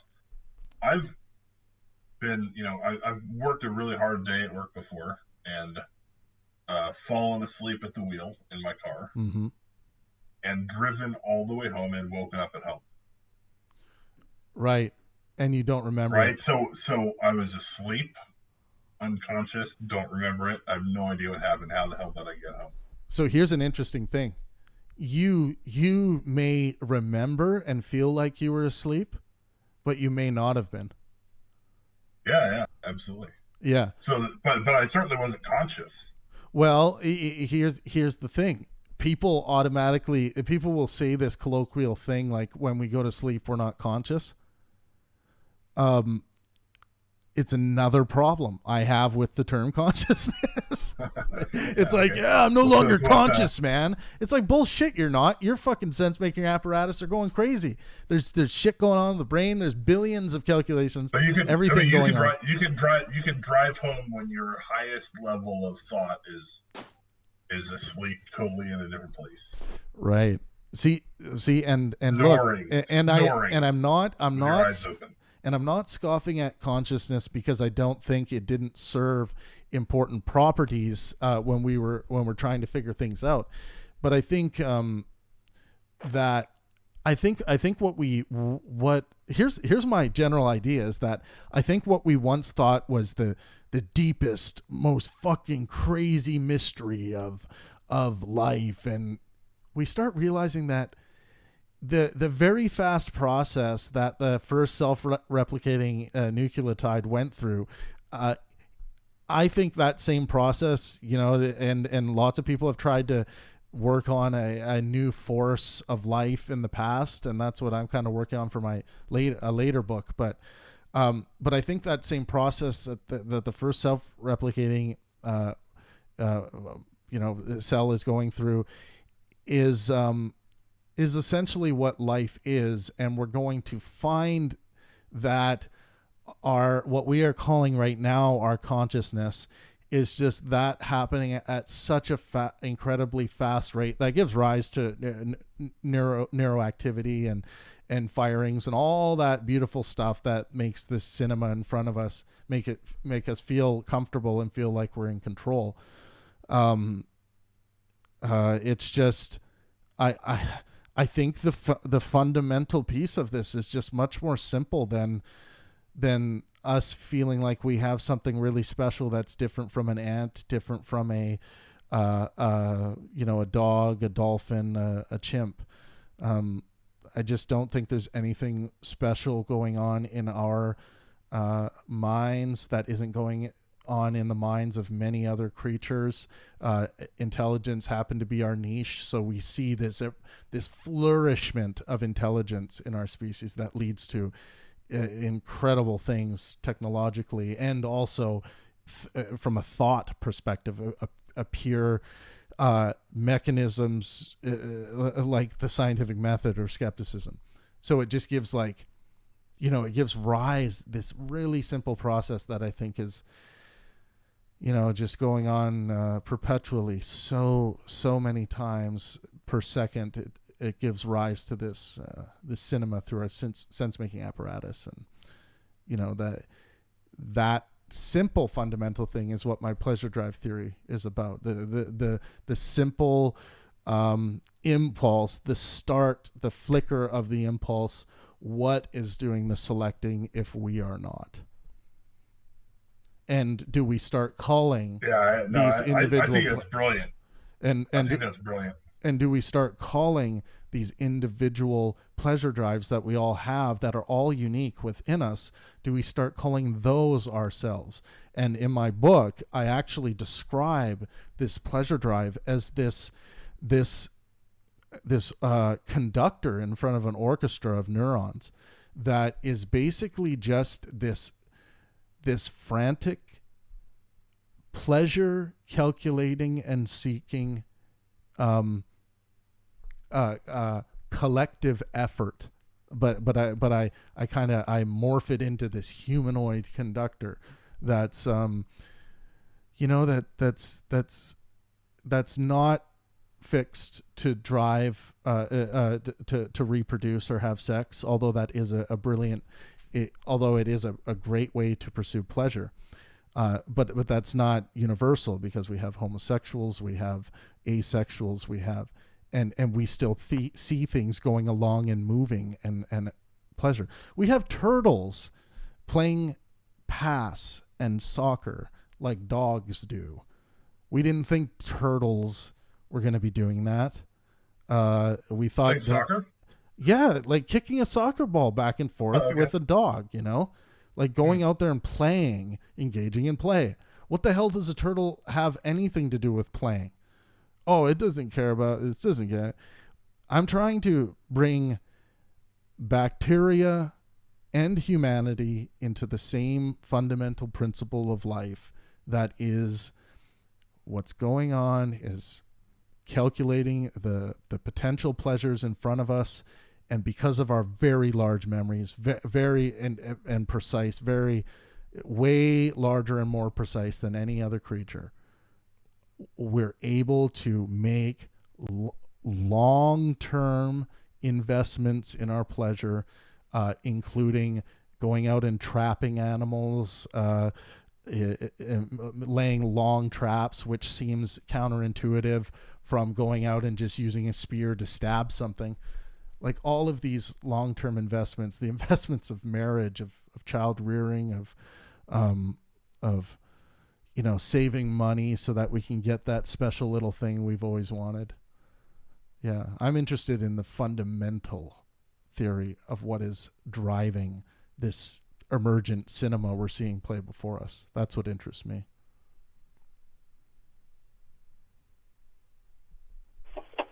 Would it ultimately be evolution? Well, I think I just think this law of life, the remaining answer to the abiogenesis thing, once this law kicks into place, then yes, evolution by natural selection is the mechanism in which we see life take off, and it just is this rapid force. Why? And this is the fundamental question of the life theory, is that how the hell can we have, this is the first question you ask, how the hell can we have a self-driving mechanism like that just this perpetual motion of paying it forward, and what's the point, what's driving it? And do we start looking at those, like as the nucleotides are pushing out to self-replicate, do we look at that as the first initial pleasurable pursuit? And do we start looking at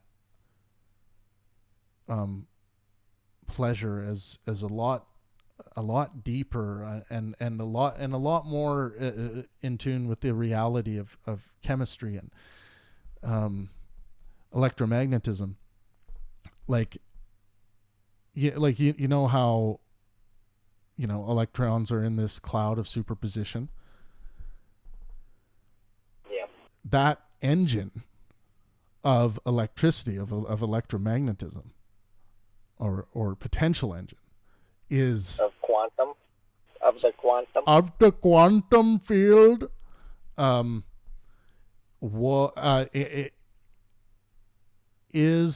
Does the life mechanism need to be written into a law of physics in its own, like we have with electromagnetism? And is all of the information already there within the abiogenesis model that will allow us to actually theorize this properly as a law, as opposed to simply a chemical process? Okay, I have several questions. Sure. So in your view, ought we consider viruses life? Well, yeah. So that's an interesting one, because viruses, people argue about them all the time, but viruses don't really they don't really do what life does, right? Well, they're subject to natural selection, right? They are, and so for that, they, yeah. Would they participate in your pleasure drive? Well, abiogenesis mixture. Well, it would have to account for it, wouldn't it? Could there be pleasure on the molecular level? Well, it's when people say like molecular level, you start looking at things and you're like, okay, well, where is it? Because we understand the virus, almost completely, but at least based in the laws of electromagnetism, like we understand them. That's what governs the chemistry. So, what up, Punjabi? Punjabi, eh? Hi, how are you? Good, how are you? Just tired. Yourself? Well, thanks for joining us. Yeah, so I would say that viruses are probably a almost purely mechanical vector for delivery of different instruction sets, and those instruction sets to ourselves might just be might be benign, and they might be destructive. Let's look at what Scientific American has to say. Okay, so I'll quickly read this. So this is a really good article. I'll go to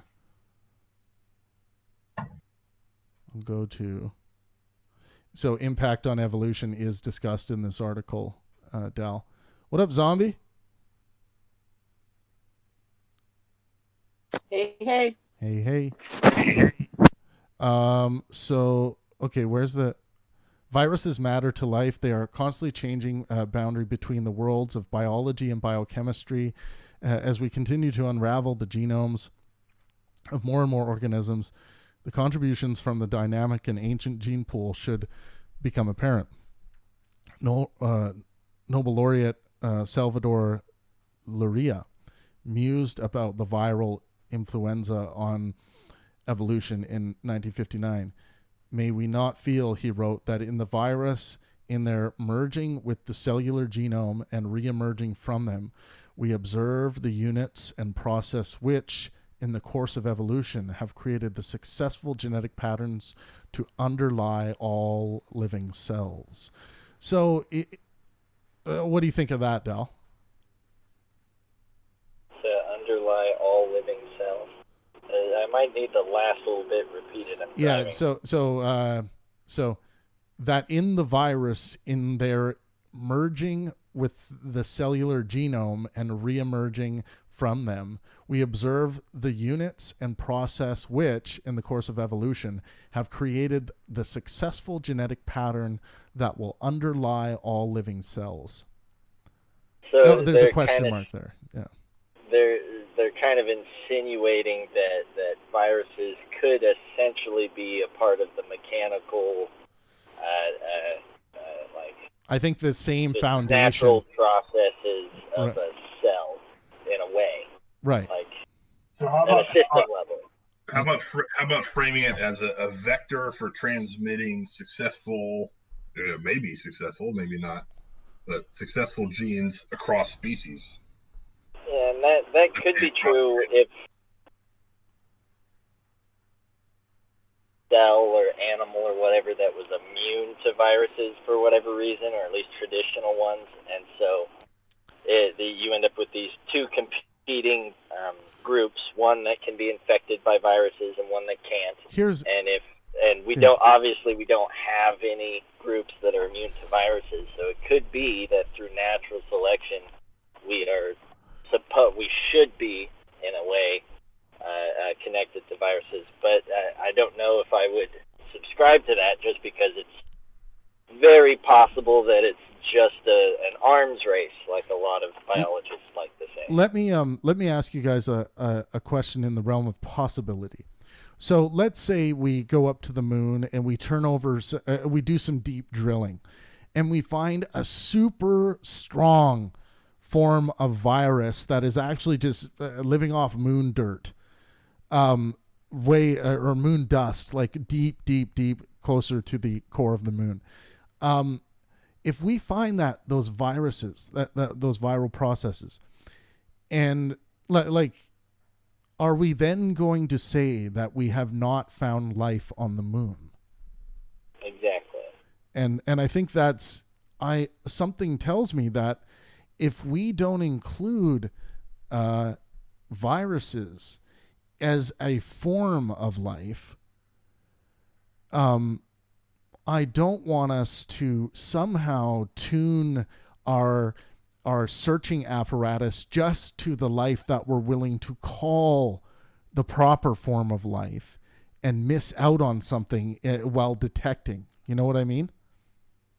Yeah, I could imagine a scenario where, without traditional viral reproduction, which requires a host of some kind, without that, you could have a scenario where there's a system that reproduces itself, that uses, like, essentially viral technology or viral structures in order to reproduce itself, and it could live inside of the moon or in the water system on Mars, or like a forest reproduces itself via acorns or whatever. Here's a and birds.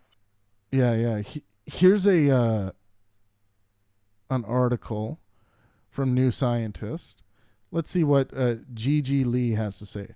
Viruses are microscopic parasites responsible for a host of familiar and often fatal diseases, including the flu, Ebola, measles, and HIV. They are made up of DNA or RNA encapsulated in a protein shell and can only survive and replicate inside a living host. So they need a host, which could be any organism on Earth. This means no life form is safe from infection by a virus. So are viruses alive? ? The answer is not as straightforward as you may think. Since viruses were first discovered in 1892 by Dmitry Ivanovsky, our ideas of what they are have shifted from poisons to biological chemicals. Some years after their discovery, scientists first raised the idea that viruses are living, albeit simple, organisms because they cause disease like bacteria, which we know to be alive. However, viruses lack the hallmarks of other living things. They don't carry out metabolic processes such as making the energy molecule of life, ATP. And they don't have cells, and therefore the cellular machinery needed to make proteins by themselves. The only life process a virus undergoes independently is reproduction, to make copies of itself, which can only happen after they have invaded the cells of another organism. So that's some pretty good information of the difference. And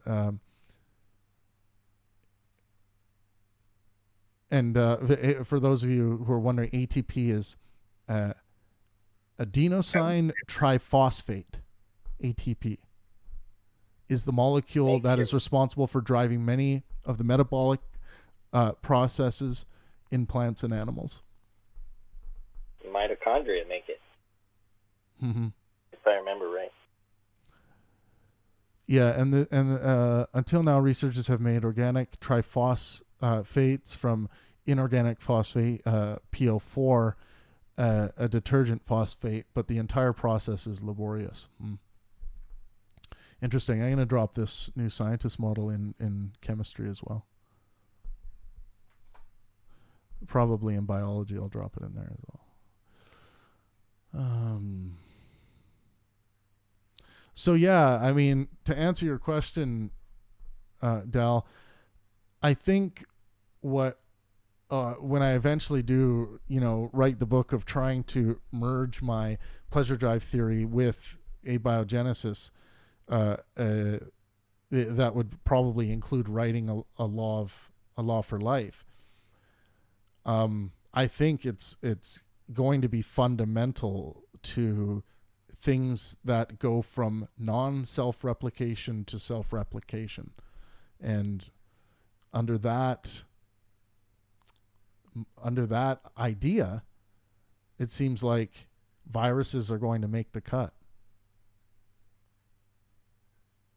Yeah, I mean, I feel like it's not hard to imagine a scenario where there were virus-like entities that could self-replicate, and then they got out-competed by something else, but those viruses that instead were predatory did not get out-competed. Right. And thus could continue on living. So, and what someone's obviously going to say is like, well, what the hell is hosting it? If it's a virus without a host, what's hosting it? Rocks? Well, yeah, maybe. Maybe. I would, at this point, I would argue with them with an argument I've loved to make lately, which would be about the nature of concepts and how I'm using virus to mean a certain thing, and you're using virus to mean almost the exact same thing. It would be, but it's from your perspective. But if we kind of meet in the middle and yada yada. Yeah, and I think it would be incorrect to make a positive claim probably about viruses that they are not living. Like, it just seems and my point is that I'm not trying to make the statement that they can live without a host, and maybe the host could be rocks that contain carbon, some form of carbon that they could feed off of or whatever. But yeah, because obviously that process, it's not like it's a bacteria where it's setting up camp and collecting what it needs, like doing the life thing. But is it any less? Well, and someone would argue, well, if you rely on something else, if you rely on a host, then are you really alive? And maybe that's the fundamental argument for people who are making the pro-choice argument, saying that or the anti-immigration. Right. That was a left turn for me. I was not going there. But if you think about it, it's like, okay, are you going to start viewing your fetus as a virus? At that point, we could say, isn't your left and right brain two separate organisms? And then it's almost immoral for us not to split them in half and free them. Yeah, well, we actually have pretty good examples throughout humanity of people who basically their left brain functions are turned off and the right brain functions are everything, or vice versa. Don't they do pretty much fine. There might be a little bit like trouble writing or Dude, something, but I'm gonna drop this link for this thing that I was reading where this guy, like this old guy, bumped his head when he was like in his 80s, and they gave him a CT scan, and he had like hardly any brain matter, but he lived his whole life. I'm gonna find that man without a brain. He Yeah, just had a dude. brain stem and he made it. Dude, no, he had a brain stem, and he had all of the the man who lived a normal life with almost no brain. Here it is. Oh my god, dude, this is fucking awesome. No, it's gonna make me fucking subscribe. I'm gonna find this somewhere else. So science alert. Here we go. I'd like to explain to you the parallels between your theory of what the self is and power plant controls. There's some really amazing parallels between Sorry, what controls? Power plant. So I run power plant. Oh. Yeah, so I run power plants for a living, and modern power plants are like extremely controlled by various forms of artificial intelligence. Mm-hmm. Yep. Right. So the simplest form is that there's 2,000 robots out in the field, and each one has a very simple task. It opens a valve and it closes a valve. Mm.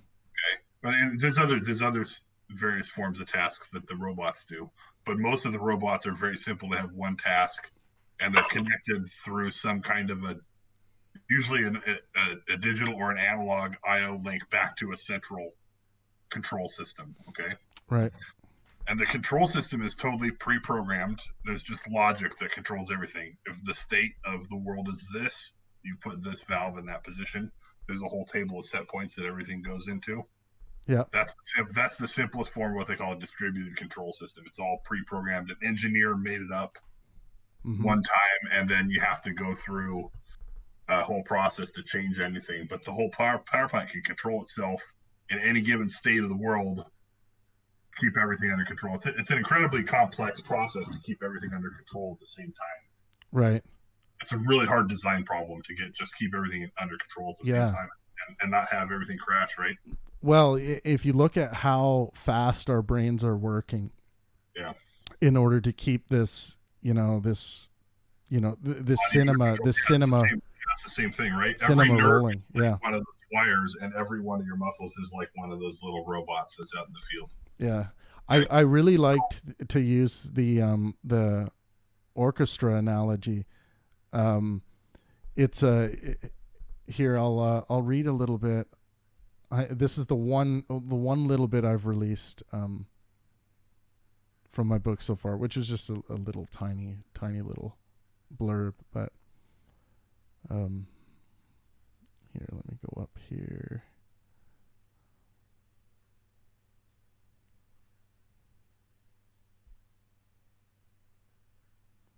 Oh wow, that was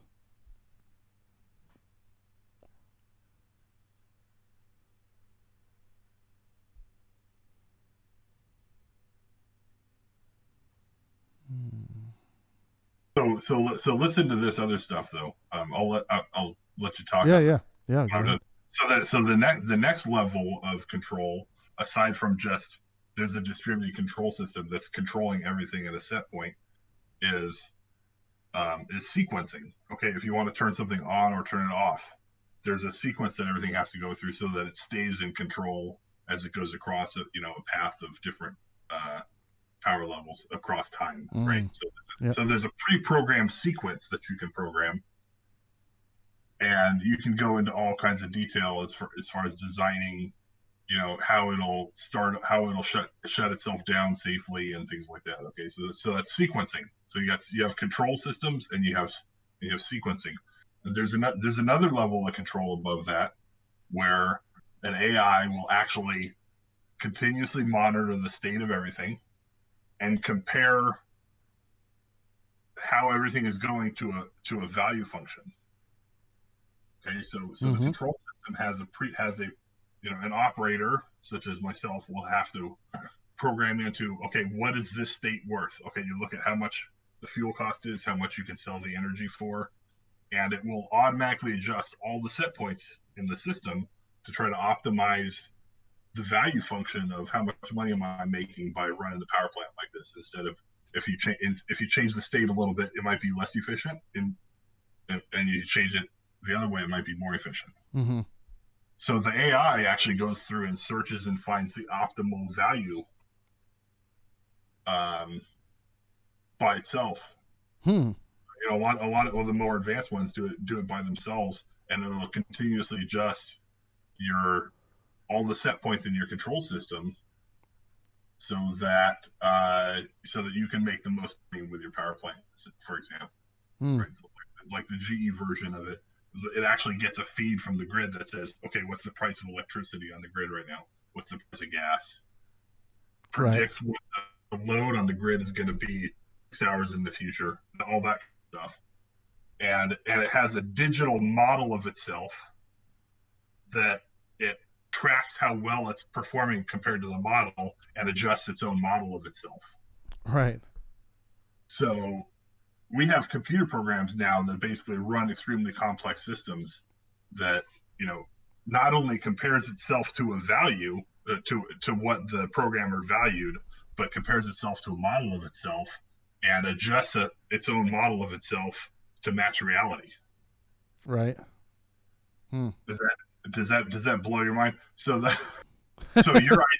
your idea of the self being the pleasure seeking function, I think there's a direct analogy to that third level of AI, which is what I call the value function, where it's a set of equations that says, how is my power plant doing compared to what it could be doing? Yeah. No, I get the analogy for sure. Yeah. I think the beauty of the simplicity of this is that we have so many examples that we can point to, because I think we seek to replicate ourselves in these systems. I just think we do it. And I think it emerges because it's what our systems are. So here's my prediction, is that when we develop the first, living, thinking robot, the thing that we have to program in is a pleasure drive. And and once the pleasure drive is programmed in, we're going to start noticing that, it has wants, desires. It has things it wants to do right now and not tomorrow. It moves its hand like this and not like that because of the dopamine payback, what they're getting paid back from the pleasure center based on their hardware. And we all have our own unique hardware and software. Our genome takes care of that. I think that's the real key. Once we get the pleasure drive sparking inside these things, you start not seeing AI that have pre-programmed what they're going to be doing. You start seeing them starting to decide what it is they like.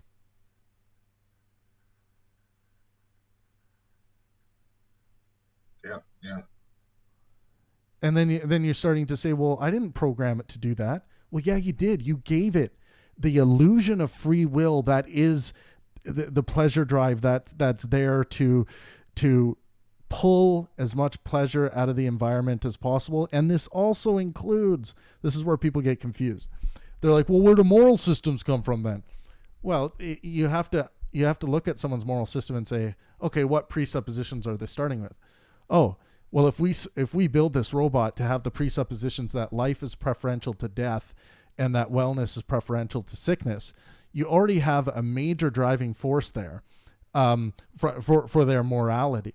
And as long as those two presuppositions are hardwired in to this entity, and their pleasure drive is operating off those governing principles, then you have her made. You're going to have a pleasure-seeking entity that's seeking moral pleasure and not what I call the immoral pleasure drifts. right? So in power plant terms, your turbine not crashing is preferable to your turbine crashing. Yes. Because look, and here's the thing, we can control for this in our AI, because in, let's say, reality with entities, we see entities commit suicide and be led by their pleasure drive to death all the time. And people will say, well, how the fuck could it be a pleasurable pursuit to die? Because our brains are biological and they can be riddled with disorder. It's like we call it an orderly brain from a scientific well-being perspective, when it's actually pursuing wellness, not pursuing unwellness. So people ought not be confused when our biomechanisms go for a shit.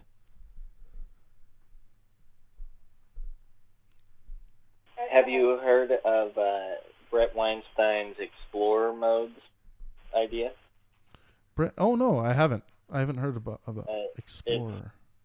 I think it's just his idea, but it's basically the idea that evolution makes room for members of its species to explore randomly of attempts at survival. So you might have someone who's willing to commit suicide on the off chance that suicide is the more survivable thing, which hasn't happened yet, but yeah, you can tell. Yeah, no, I agree with him if that's his idea. It's like, and if someone wants to say that our imaginations when it comes to survival are limited, then I would like to, ask that person if they've looked at any of the evidence of evolutionary history. It's like, I don't see any limit to what species can come up with to survive. Like we've seen orangutans fishing. Okay, it's like peacocks in general. Yeah, it's like the we need to understand also that, like, using one's imagination, like we see crows using all the time, smacking or dropping nuts onto the hard pavement, and their ability to problem solve really, really hard tasks. It's like these aren't simply just human traits of using our imagination. We need to get out of that idea. And I don't think anyone worth their salt who understands the animal kingdom does think that, but I think there's a lot of people that think that human beings are, like, we are a very, very special ape because of our intelligence niche for evolution, but that doesn't mean that we're special in any kind of grander sense than that. Yeah, and I think people underestimate how much people really act randomly and just keep going with what works. Well, and look, I would say that it seems random on the surface to us, but I think what's going on is that people are making these, and it's fucking complicated, but people are making these very complicated, detailed, billions of calculations per second in pursuit of sometimes long-term pleasurable pursuits, like buying your boat one day and that'll help inspire you, or the short-term one of, I just wished my hair to the side. Why did I just do that? Why did I find that to be a pleasurable pursuit? Oh, well, let's look around the room. It's just me in here, so I guess it wasn't social pressure of me feeling like I needed to fix my hair. Or maybe it was because I wanted to feel beautiful, so I was putting the social pressure on myself. Or maybe I did it because it was itchy and I just don't remember. Or maybe I did it for all of those reasons. I can write into my pleasure model.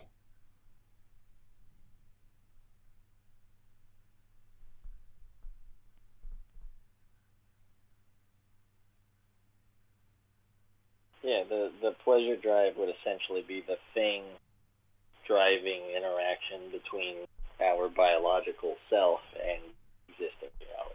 And the environment. Yeah, everything. Yeah. Including So basically, yeah. Whatever drives you to do anything would be ultimately the pleasure drive, or right. I guess I've never given it a name before, but I've always just called it the interaction between, your meat mech and the right. Yeah, but think about this. You also have a model of your potential future self, and you're guessing at what's going to happen. Right. Your sense making. Right? Yeah, based on your sense making apparatus. Yeah, correct. Right. So I think, okay, if I do this, here's what's going to happen. I mean, like often, not always, but often, we find ourselves thinking, okay, if I hit this thing with a hammer, then this is what's, if I hit this valve with a hammer, then the valve is going to open. And okay, I have the hammer. I hit the valve with the hammer. The valve opens. Maybe that's not the right tool for the job, but it worked. And then I get a dopamine hit because I was right. And now I'm trained to hit a valve with a hammer. Right. And do you know what's a crazy thing? Is that an idea can come along to squash that pleasurable pursuit. Because ideas are part of our environment. Yeah. So it's amazing that I see, when I imagine this conductor, this fucking perpetual conductor, fucking searching, using our sense-making apparatus, everything they have access to, and throwing neurons around and conducting this orchestra, this symphony of neurons. It's getting those signals of that feedback of when they did something, but then all of a sudden something is coming in to say something is saying now, because of this new idea. The new idea has come in this perpetual feedback that, oh, that's not pleasurable anymore. The pleasure drive wanted to try it, to see what it felt like. It seemed like it might be pleasurable. And then the next person's pleasure drive looks at that same scenario and say, I can never understand why you would have wanted to shove a beer bottle up your ass. But to the other person, there was this urge to do so. And that's a fundamental difference between these two individual entities. And I use the anal sex example a lot because it's one people can relate to.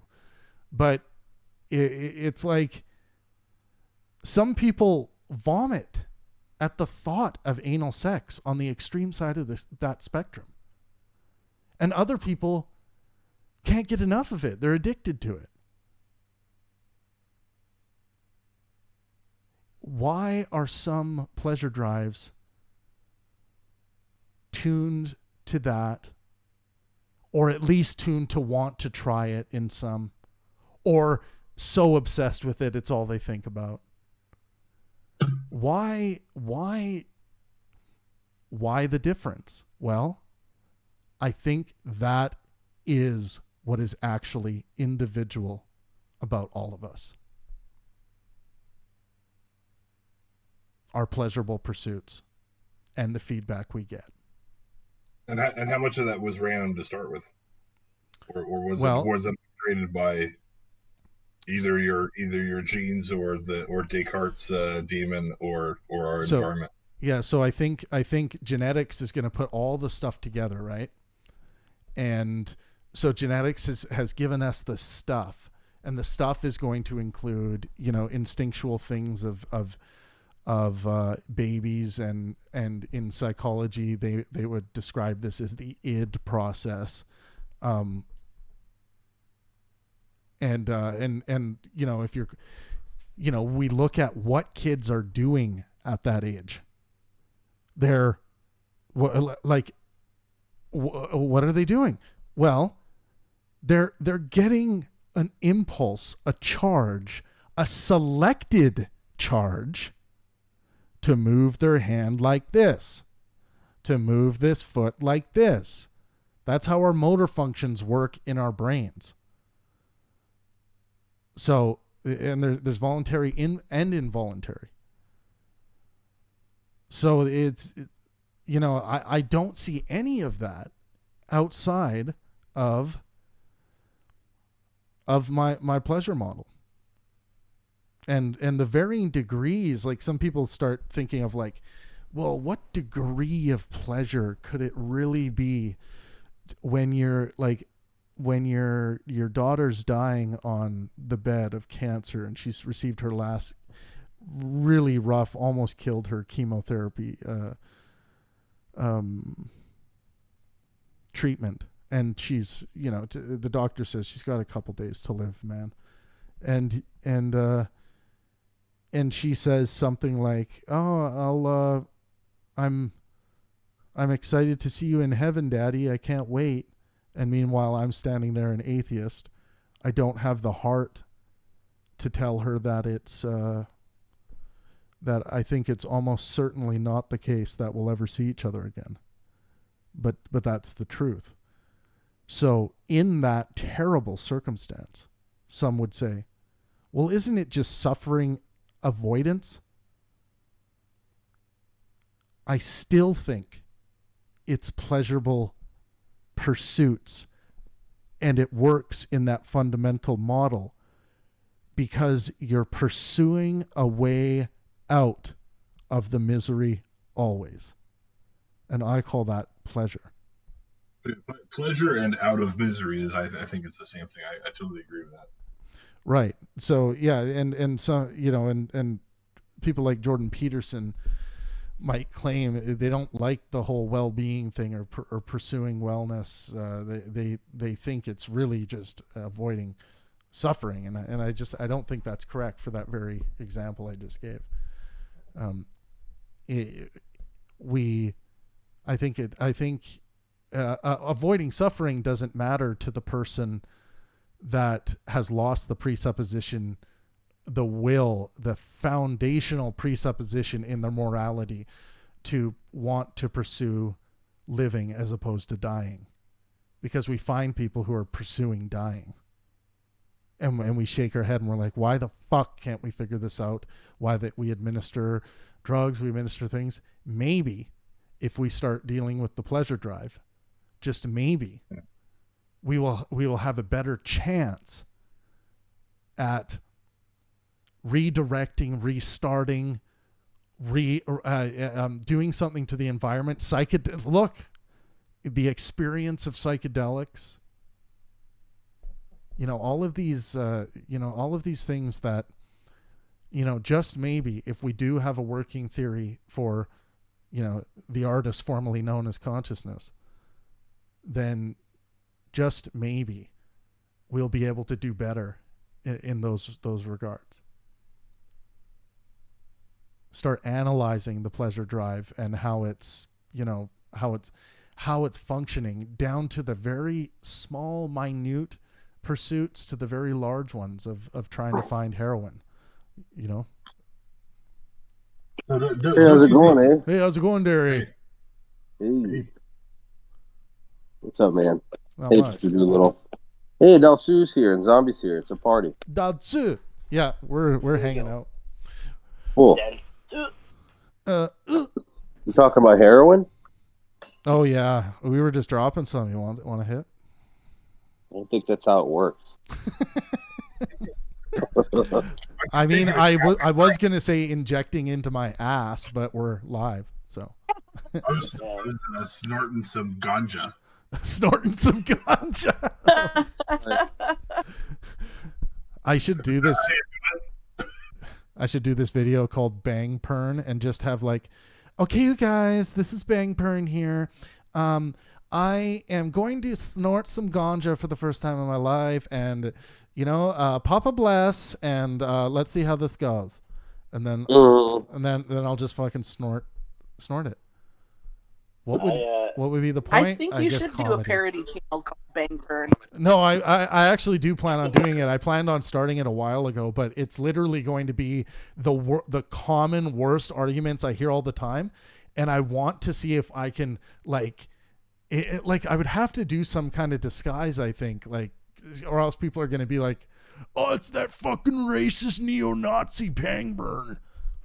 You don't think that they'll get it by calling it Burn Pang?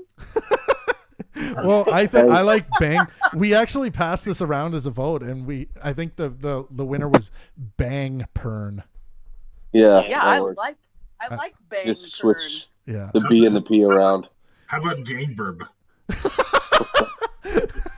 No, you need to do like kind of like what's his name? Steven Crowder has that like liberal guy Skylar Turbin. Oh that he does, which is like the caricature. It's really funny. Yeah, because I did that for one. I did one video, and people actually enjoyed it on YouTube. Like they were just like, that was hilarious, because I was just like totally, you know, and it was while we were on the air on Discord, and someone said something like women have a vagina or something, and I was like, oh my god, I'm gonna fucking cancel you, and I like deleted their message or something. It was pretty good. I think I can do something with that. What about Bang Pun? Just a walking, talking pun.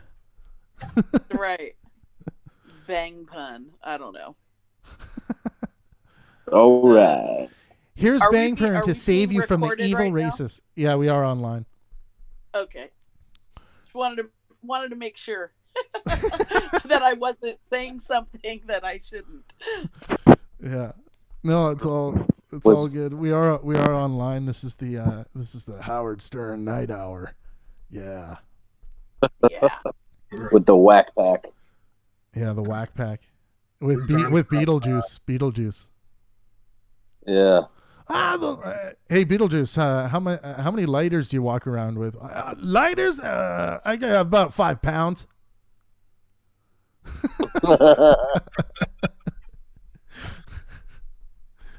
Oh, Bruce, have you seen this this new TikTok that's gone viral about the calling Jesus a racist? Oh Jesus, seriously? No, but I mean, Doesn't seem new. I believe it. Well, it supposedly has to do with this gospel account where a woman comes up to Jesus. She's not a Jew, and she comes up to him and asks to heal her daughter from a demon. And Jesus says, "It's not good for me to give the children's food to dogs." So this is supposed to imply that he's using a racial slur to refer to non-Jews. I'm trying to figure that out. I know the scripture, but I'm just trying to understand how that's racist. Well, I thought Jesus is black, and so he can't be racist. So we're gonna have to square that. Hashtag Black is Night Jesus. Take that, establishment. Did you guys see the epic rap battles of history where Snoop Dogg played Jesus? Or Moses. It was Moses. Moses, nice. Did he suppose his toes were rose? By any chance? What? I'm reading into this to see what the hell this means. The original rap, it's the original rap song. Moses supposes his toes are roses, but Moses supposes erroneously. Moses, he knows his toes aren't roses, as Moses supposes his toes to be. It's the original rap song. Is that by Snoop Dogg? It's in Singing in the Rain. I know, I I'm don't know kidding. who originally came up with it. C7 plus T. Oh, this person got 2 out of 4 as well. Hang on, I'm going to look at this video about Jesus being a racist. I'll be. Yeah, I just posted it in Pangburn. Who else wants to look at it? That's funny. What up, Eliyahu? How was your week? How was my week? Oh, you know, just plodding along, as I say, that treadmill of life. Yeah. The treadmill of despair. Well, depends on, I guess, your disposition. But tomorrow I'm going to be spending all day. I'm going to a mini golf course, and I'm not going to leave until I get a hole in one in every hole. Every hole? Oh my God. Yeah. Are you a golfer? Are you a golfer? I'm a golfer. I mean, I like to play mini golf sometimes. You know, but this is a new challenge. I'm going to see how long it takes me and how prize for each hole. Mini golf is fun. Are you really good at putting it in the hole? No, I miss quite a lot. He's really good at those long putts. He's really good at those putts from the rough. Is it going to be a long adventure? Is it going to be a hole in one or a hole in two? Guys, don't be so hard on Bobby. Are you going to use the ball washer? Yeah, you gotta dunk your balls in the ball washer. I'm sure it feels really good when they get nice and clean, squeaky clean. Are you gonna and wet. shine? Are you gonna shine those white balls up before you tee it up? Yeah, right in your mouth. Did you say right in our mouth? Yes. I'm starting to think this is the first official bloopers episode. I think so. I think so. You missed the conversation about Mongolia. Oh my God. We got starting to talk about mongoloid and the term mongoloid. And I saw that. And I looked up on Google. I just searched mongoloid, and you should see the fucking images that pop up. Like there's Isn't that just like a term, like an outdated term for like East Asian people? No, like for their mongoloid is like an outdated term, like a derogatory term. So they created the term, and this is what we figured out. I'm pretty sure this was it, but mongoloid. They started calling people with Down syndrome mongoloids because they kind of looked like Mongols. Mm-hmm. So they had like features that looked similar. So they were. So it's really like dark. I remember reading somewhere that 1 out of every 200 people, 0.5% of the population, is a direct descendant of Genghis Khan. What? It's more than that. Yeah, more than that. Yeah, he had like Over 1,000 had kids. sex with most ancestors. That's fucking crazy. The most kids of anyone in human history. Dude. I guess it's not sex, really. Bend over. Yeah. I mean, the Genghis thing is like a lot of mythology, like a lot of even like myths that came around the time. People need to take that with a grain of salt. Like the woman he screwed, or the giant ships of the Chinese Navy, like all this stuff. Like maybe he just made that up. Yeah, no, it's absolutely true. Like all the stories of Genghis Khan, all those stories of like you know the massive fleets of the Chinese. Like I mean, those were not like yeah, true. Like so be careful. Like yes, he was 6'2". Of course, he got a lot of pussy. He was 6'2". The massive fleets one, because there's a story from Japan which matched those sort of in mirror. Oh Lord, help me, Rhonda. So no, but I mean, like there were Chinese myths about the size of the boats, right? They're like these massive like cruisers that were transatlantic. Like, but no, there's no evidence that the Chinese Navy ever. So like there's so much. Rhonda, yeah, get her out my heart. Well, I mean, I'm sure there was thousands of ships, but they couldn't make it to Japan. So in documents from the time period, one of Khan's sons was written to have 40 sons himself. Wow. Who is this? Genghis Khan, 6'2" in the red corner. Genghis Khan's that army he had was legit, bro. Yeah, man. Fuck yeah. It's not just Genghis, it's the army. That's madness. One dude doesn't have the power to those own. It's not madness. He invaded Russia in winter, so of course he's supernatural. What do you mean? That's what I'm saying, dude. It's he had some serious track record that many people haven't. Not even the United States could probably toil with at this point. He had 500 concubines. What is our historical evidence of Genghis Khan that's not biased? I'd like to. Well, I mean, that he existed. No. About his conquest. His reign went all the way his sexual conquest. It sounds like something a guy in charge might make up. Yeah.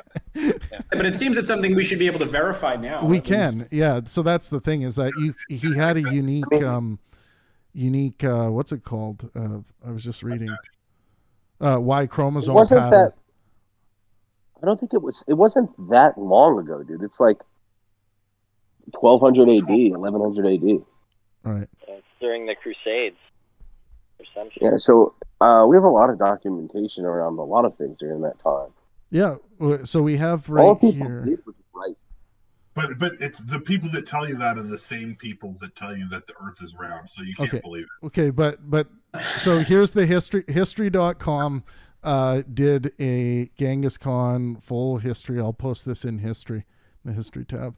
Well, you gotta have to see what their sources were a little bit, probably to satisfy someone like Underjoyed.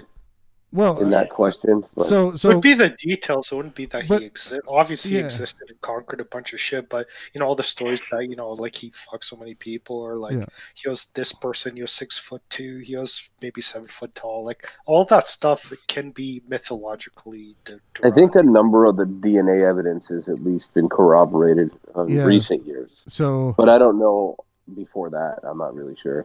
It's totally plausible. So that would be crazy.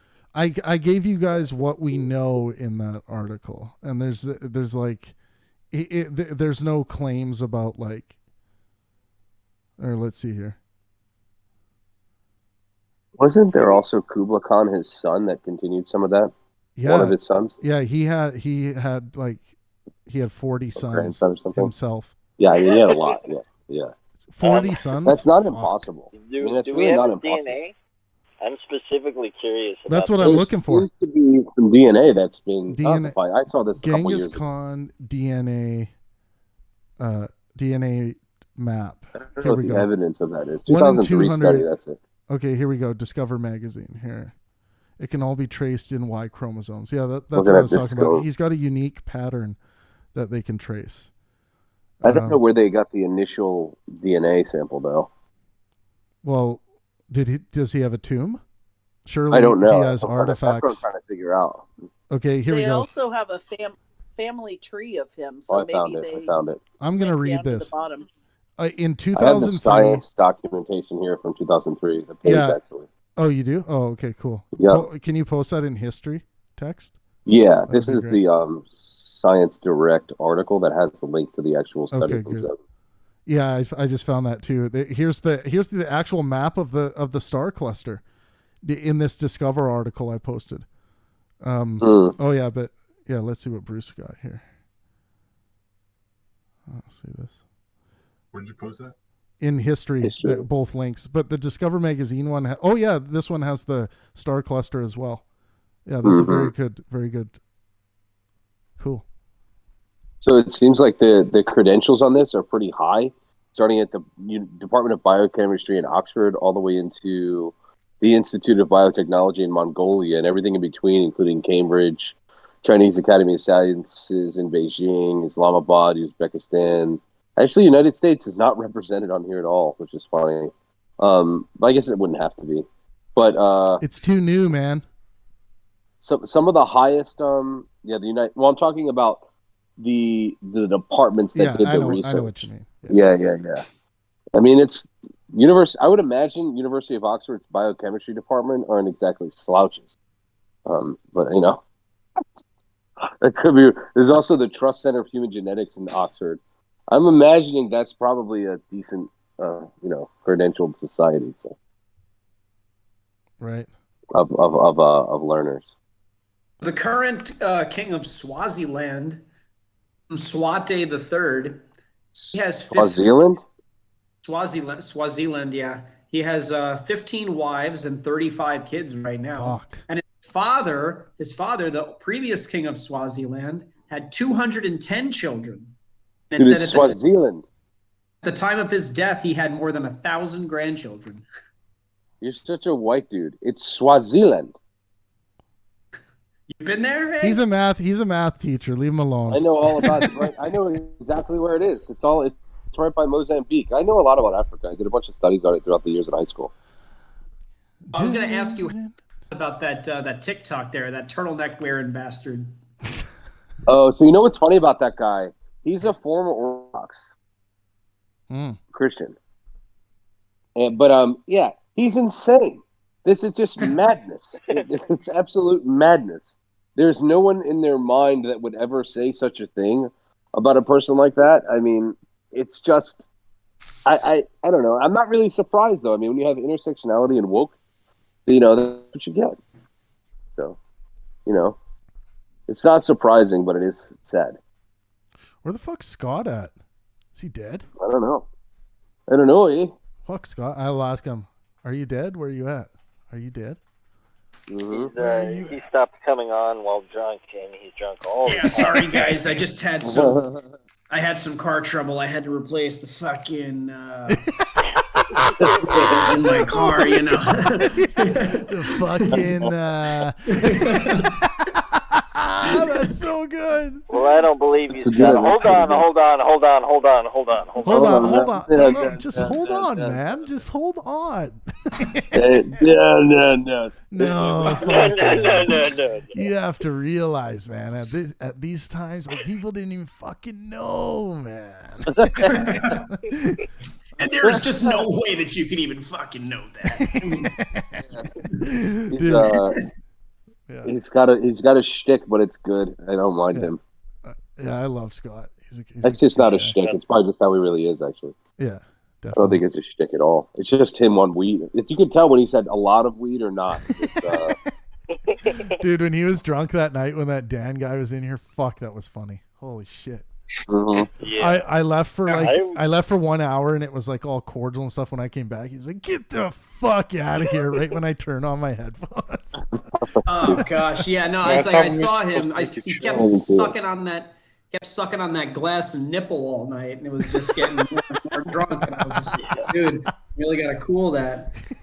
Was he drinking wine out of a baby bottle? Oh, he was. I was fucking high too that night too. But he was sipping. I saw him start early. He was sipping out of his Mickey, and then I was like, oh yeah, he's getting into it. So you guys call me square or whatever, but I don't get drunk or high, and it doesn't occur with me.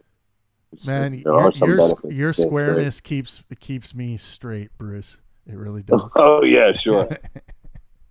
That sort of thing doesn't happen with me either, but I've only been smoking weed for 2 years. And it didn't happen to me before that. I think it's just like me at some level. I'm a weird, relaxed dude, and I don't unrelax even with alcohol, really. Yeah.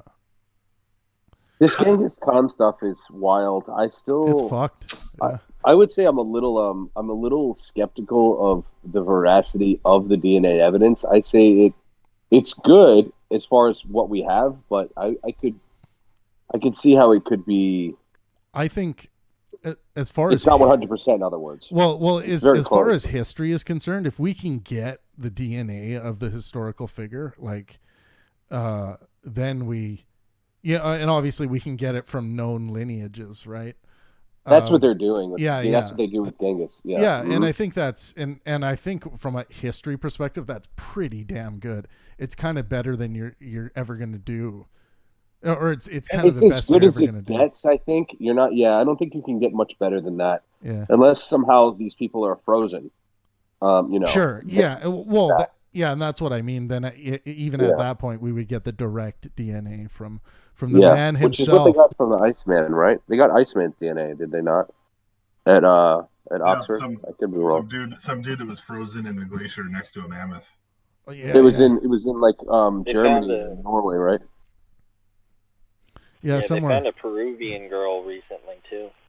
In Peru. Like her clothes. I don't know if it was in Peru. It may not have been Peruvian. It was somewhere really cold. I don't remember exactly, but her Argentina, Peru, like her woven shirt was like perfect looking. Like it looked like it was a movie costume. Amazing. It was pretty great. How old do they think it was? Let me Inca. go. I I can go found find the article. Oh, you did? I found it. Frozen Inca mummy. Oh, please post that in history. I'd love to read that. And she does have. It's at the Nat Geo. I don't know where this currently. It's on display somewhere though. Inca, Argentina, which makes sense as far as cold goes. Nice. I'll make sure Oh, that's yeah. the one I'm thinking. Unless there's dude. something newer than this. Is this the one that is actually... Where do they have this right now? I might have seen trying this to when I find was out. in London. I wonder if this is... remains. They probably ship it around like they do other Right. things. Uh, This was in Argentina so in they found it 2007 at least. Yeah, they found it in Argentina. Where is it currently? See, when I went to like the Natural History Museum in England has some amazing things like this. It remains in Argentina. Wait a second. No, I don't know exactly where this is. And Nat Geo's asking me to log in. I don't want to log in. No, I don't want to either. Fuck. I actually have a Nat Geo subscription in print for my kids, but I don't know if I have a. I don't know where they are now. I'll pull up the La Doncella, Doncella. I'm gonna pull up the poll questions, see where those are at. Which country would you want to live in, guys? Canada, Sweden, UK, United States, or China? China. With how much money? Yeah, that's you don't get that. You only get the. Are you able to speak the native language? So that information isn't given. So basically, as you are right now, would you want to live in China? Would you want to live in the United States? What was the what were the country names again? I'm sorry. China, United States, and then I'll give you guys. There's already 276 votes in. So Canada, Sweden, UK, United States, or China. Those 5. US, dude, all the way. US is leading. United States, because it's the easiest path to wealth in the world. If I transpose myself with the same like level of wealth and like the same size house, and I would definitely want to move to China. Interesting. Yeah. So why China, Doolittle? Because it would just, there's so much more you can do with what I have compared to being in the U.S. or in or in some other country. Right. So there's like there's a financial drive there. Yeah, I think so. I could retire right now if I was in China. Actually, I can move to almost any country in the world and retire. So almost living in the U.S., I've got another 20 years to work. Right. What about you, Underjoyed? Yeah, I live in Canada, and I would never want to live in another country except from Canada. I love Canada. I think it's a great system. Yeah. It's Me too. Yeah, I agree with that one. I love the United States. It's not perfect. No, like no one's gonna claim it's perfect. And you know what? If you're a multimillionaire and you're a billionaire, you're gonna get better healthcare in the U.S. I recognize that 100%. You're gonna get like a lot if you of have the cash, things you can't get in Canada. Yep. But for the average person, and I feel like I'm an average person in Canada. I love Canada, and I would never want to live anywhere else. But I love traveling. Like I think I travel a lot. Other cultures are amazing. Traveling's amazing. But when I come home, I'm really happy to be home. Yeah, me too. Healthcare aside, as a different issue, the United States is so vast in size, culture, and land that it's the best. I would say it's probably the best of all the answers as far as diversity of experience is concerned in one country, because it's so big and so varied. So like number one, the U.S. dollar and English are the United States are the world standards of language and the world standard of currency. So there's that, and then number 2, living in the United States, from Alaska to Hawaii to Florida to Guam and Puerto Rico, the varied cultures, climate, and landscape that you can experience is like none other in the world, and especially in those circumstances, those choices there. So that's also, the United States has the easiest path to out of poverty than any other country in the world's history. So there's that. But if you're already in decent shape, you don't have to worry about that. Yeah. So if you were born into a random person at a random place in the country, you would want to be in the U.S. I would say hands down any country in the world. Canada's Yeah, probably I personally in that situation would not want to be in the U.S., but you want to make that claim, I'm fine with that. Like if we're gonna Canada's get the probably close. if we're gonna have the Rawlsian view of like being born in a certain in an unknown world, in an unknown circumstance, I'd rather live in a world that's more like Canada, more like certain places in Europe than the U.S. Right? Like Canada, yeah. I think the claim that the U.S. is the best place to be born in, I think, is kind of a bias that a lot of people that are privileged Well, make that claim. I'll tell you why. The United States provides most defense for these countries with the exception of China. So without the United States, Canada would be not nearly as protected, nor would the Norwegian countries and lots of Europe. So the United States Norwegian military countries. force, yeah, all of them actually. They don't have their defense is largely requires United States intervention over the war. I the know. It's just UK funny that you said Norwegian countries because, like, the only Norwegian country is Norway. You mean Scandinavian? No, I mean Scandinavian. Yeah. Sorry. They're all the same. That's the other thing. Like in Scandinavian countries, they're largely homogenous white people. So if you want diversity, the United States is also number one as far as that's concerned. How about you, Eliyahu? Canada, Sweden, UK, United States, or China? Of those five, definitely the United States. It's probably has to do with the fact that I was born here, so I know it the best. But I pretty much agree with everything that Bruce is saying. You got the whole world in one country, and that's right. I've traveled around it a lot, and there's so much beauty in here, and so much that I haven't even seen yet. And I'm sure there's a lot of natural beauty in these other countries too. I mean, I have seen the Canadian Rockies, and they're pretty fantastic. But Canada is great too, for sure. It's a close. Canada is close. So what? Yeah, in terms of like environmental aspects, yeah, But obviously they're not the US the warm. Yeah, like I mean, U.S. has a huge swath of latitude, yeah, the climate, the latitude and longitude. Like obviously that is amazing, but in terms of the political policies, I'm very thankful for being Canadian, and like so obviously living in the U.S. is amazing if you have the means to find yourself living in a very well-off situation. But other people, like in terms of there's no place in Canada that has a bunch of tent cities like Skid Row. Like I mean, going through LA, going through fucking like all the shit the US has, you do not have in Canada. They die. It's too cold. What about that's why the temperate places in the United States have that. Everyone moves here from anywhere that there are transient peoples do that because of the climate. Loki, what about you? Who are you going with? In the United States, and there's a certain familiarity and momentum, where there costs time and adaptation to move. I'm not so sure that if I were picking from scratch out of context, choose any of them. I have Swedish ancestry in large part, and Sweden has a lot of very broken socialist ethical attempts that don't work nearly so well in practice as they're intended in theory, and its own of political scammers.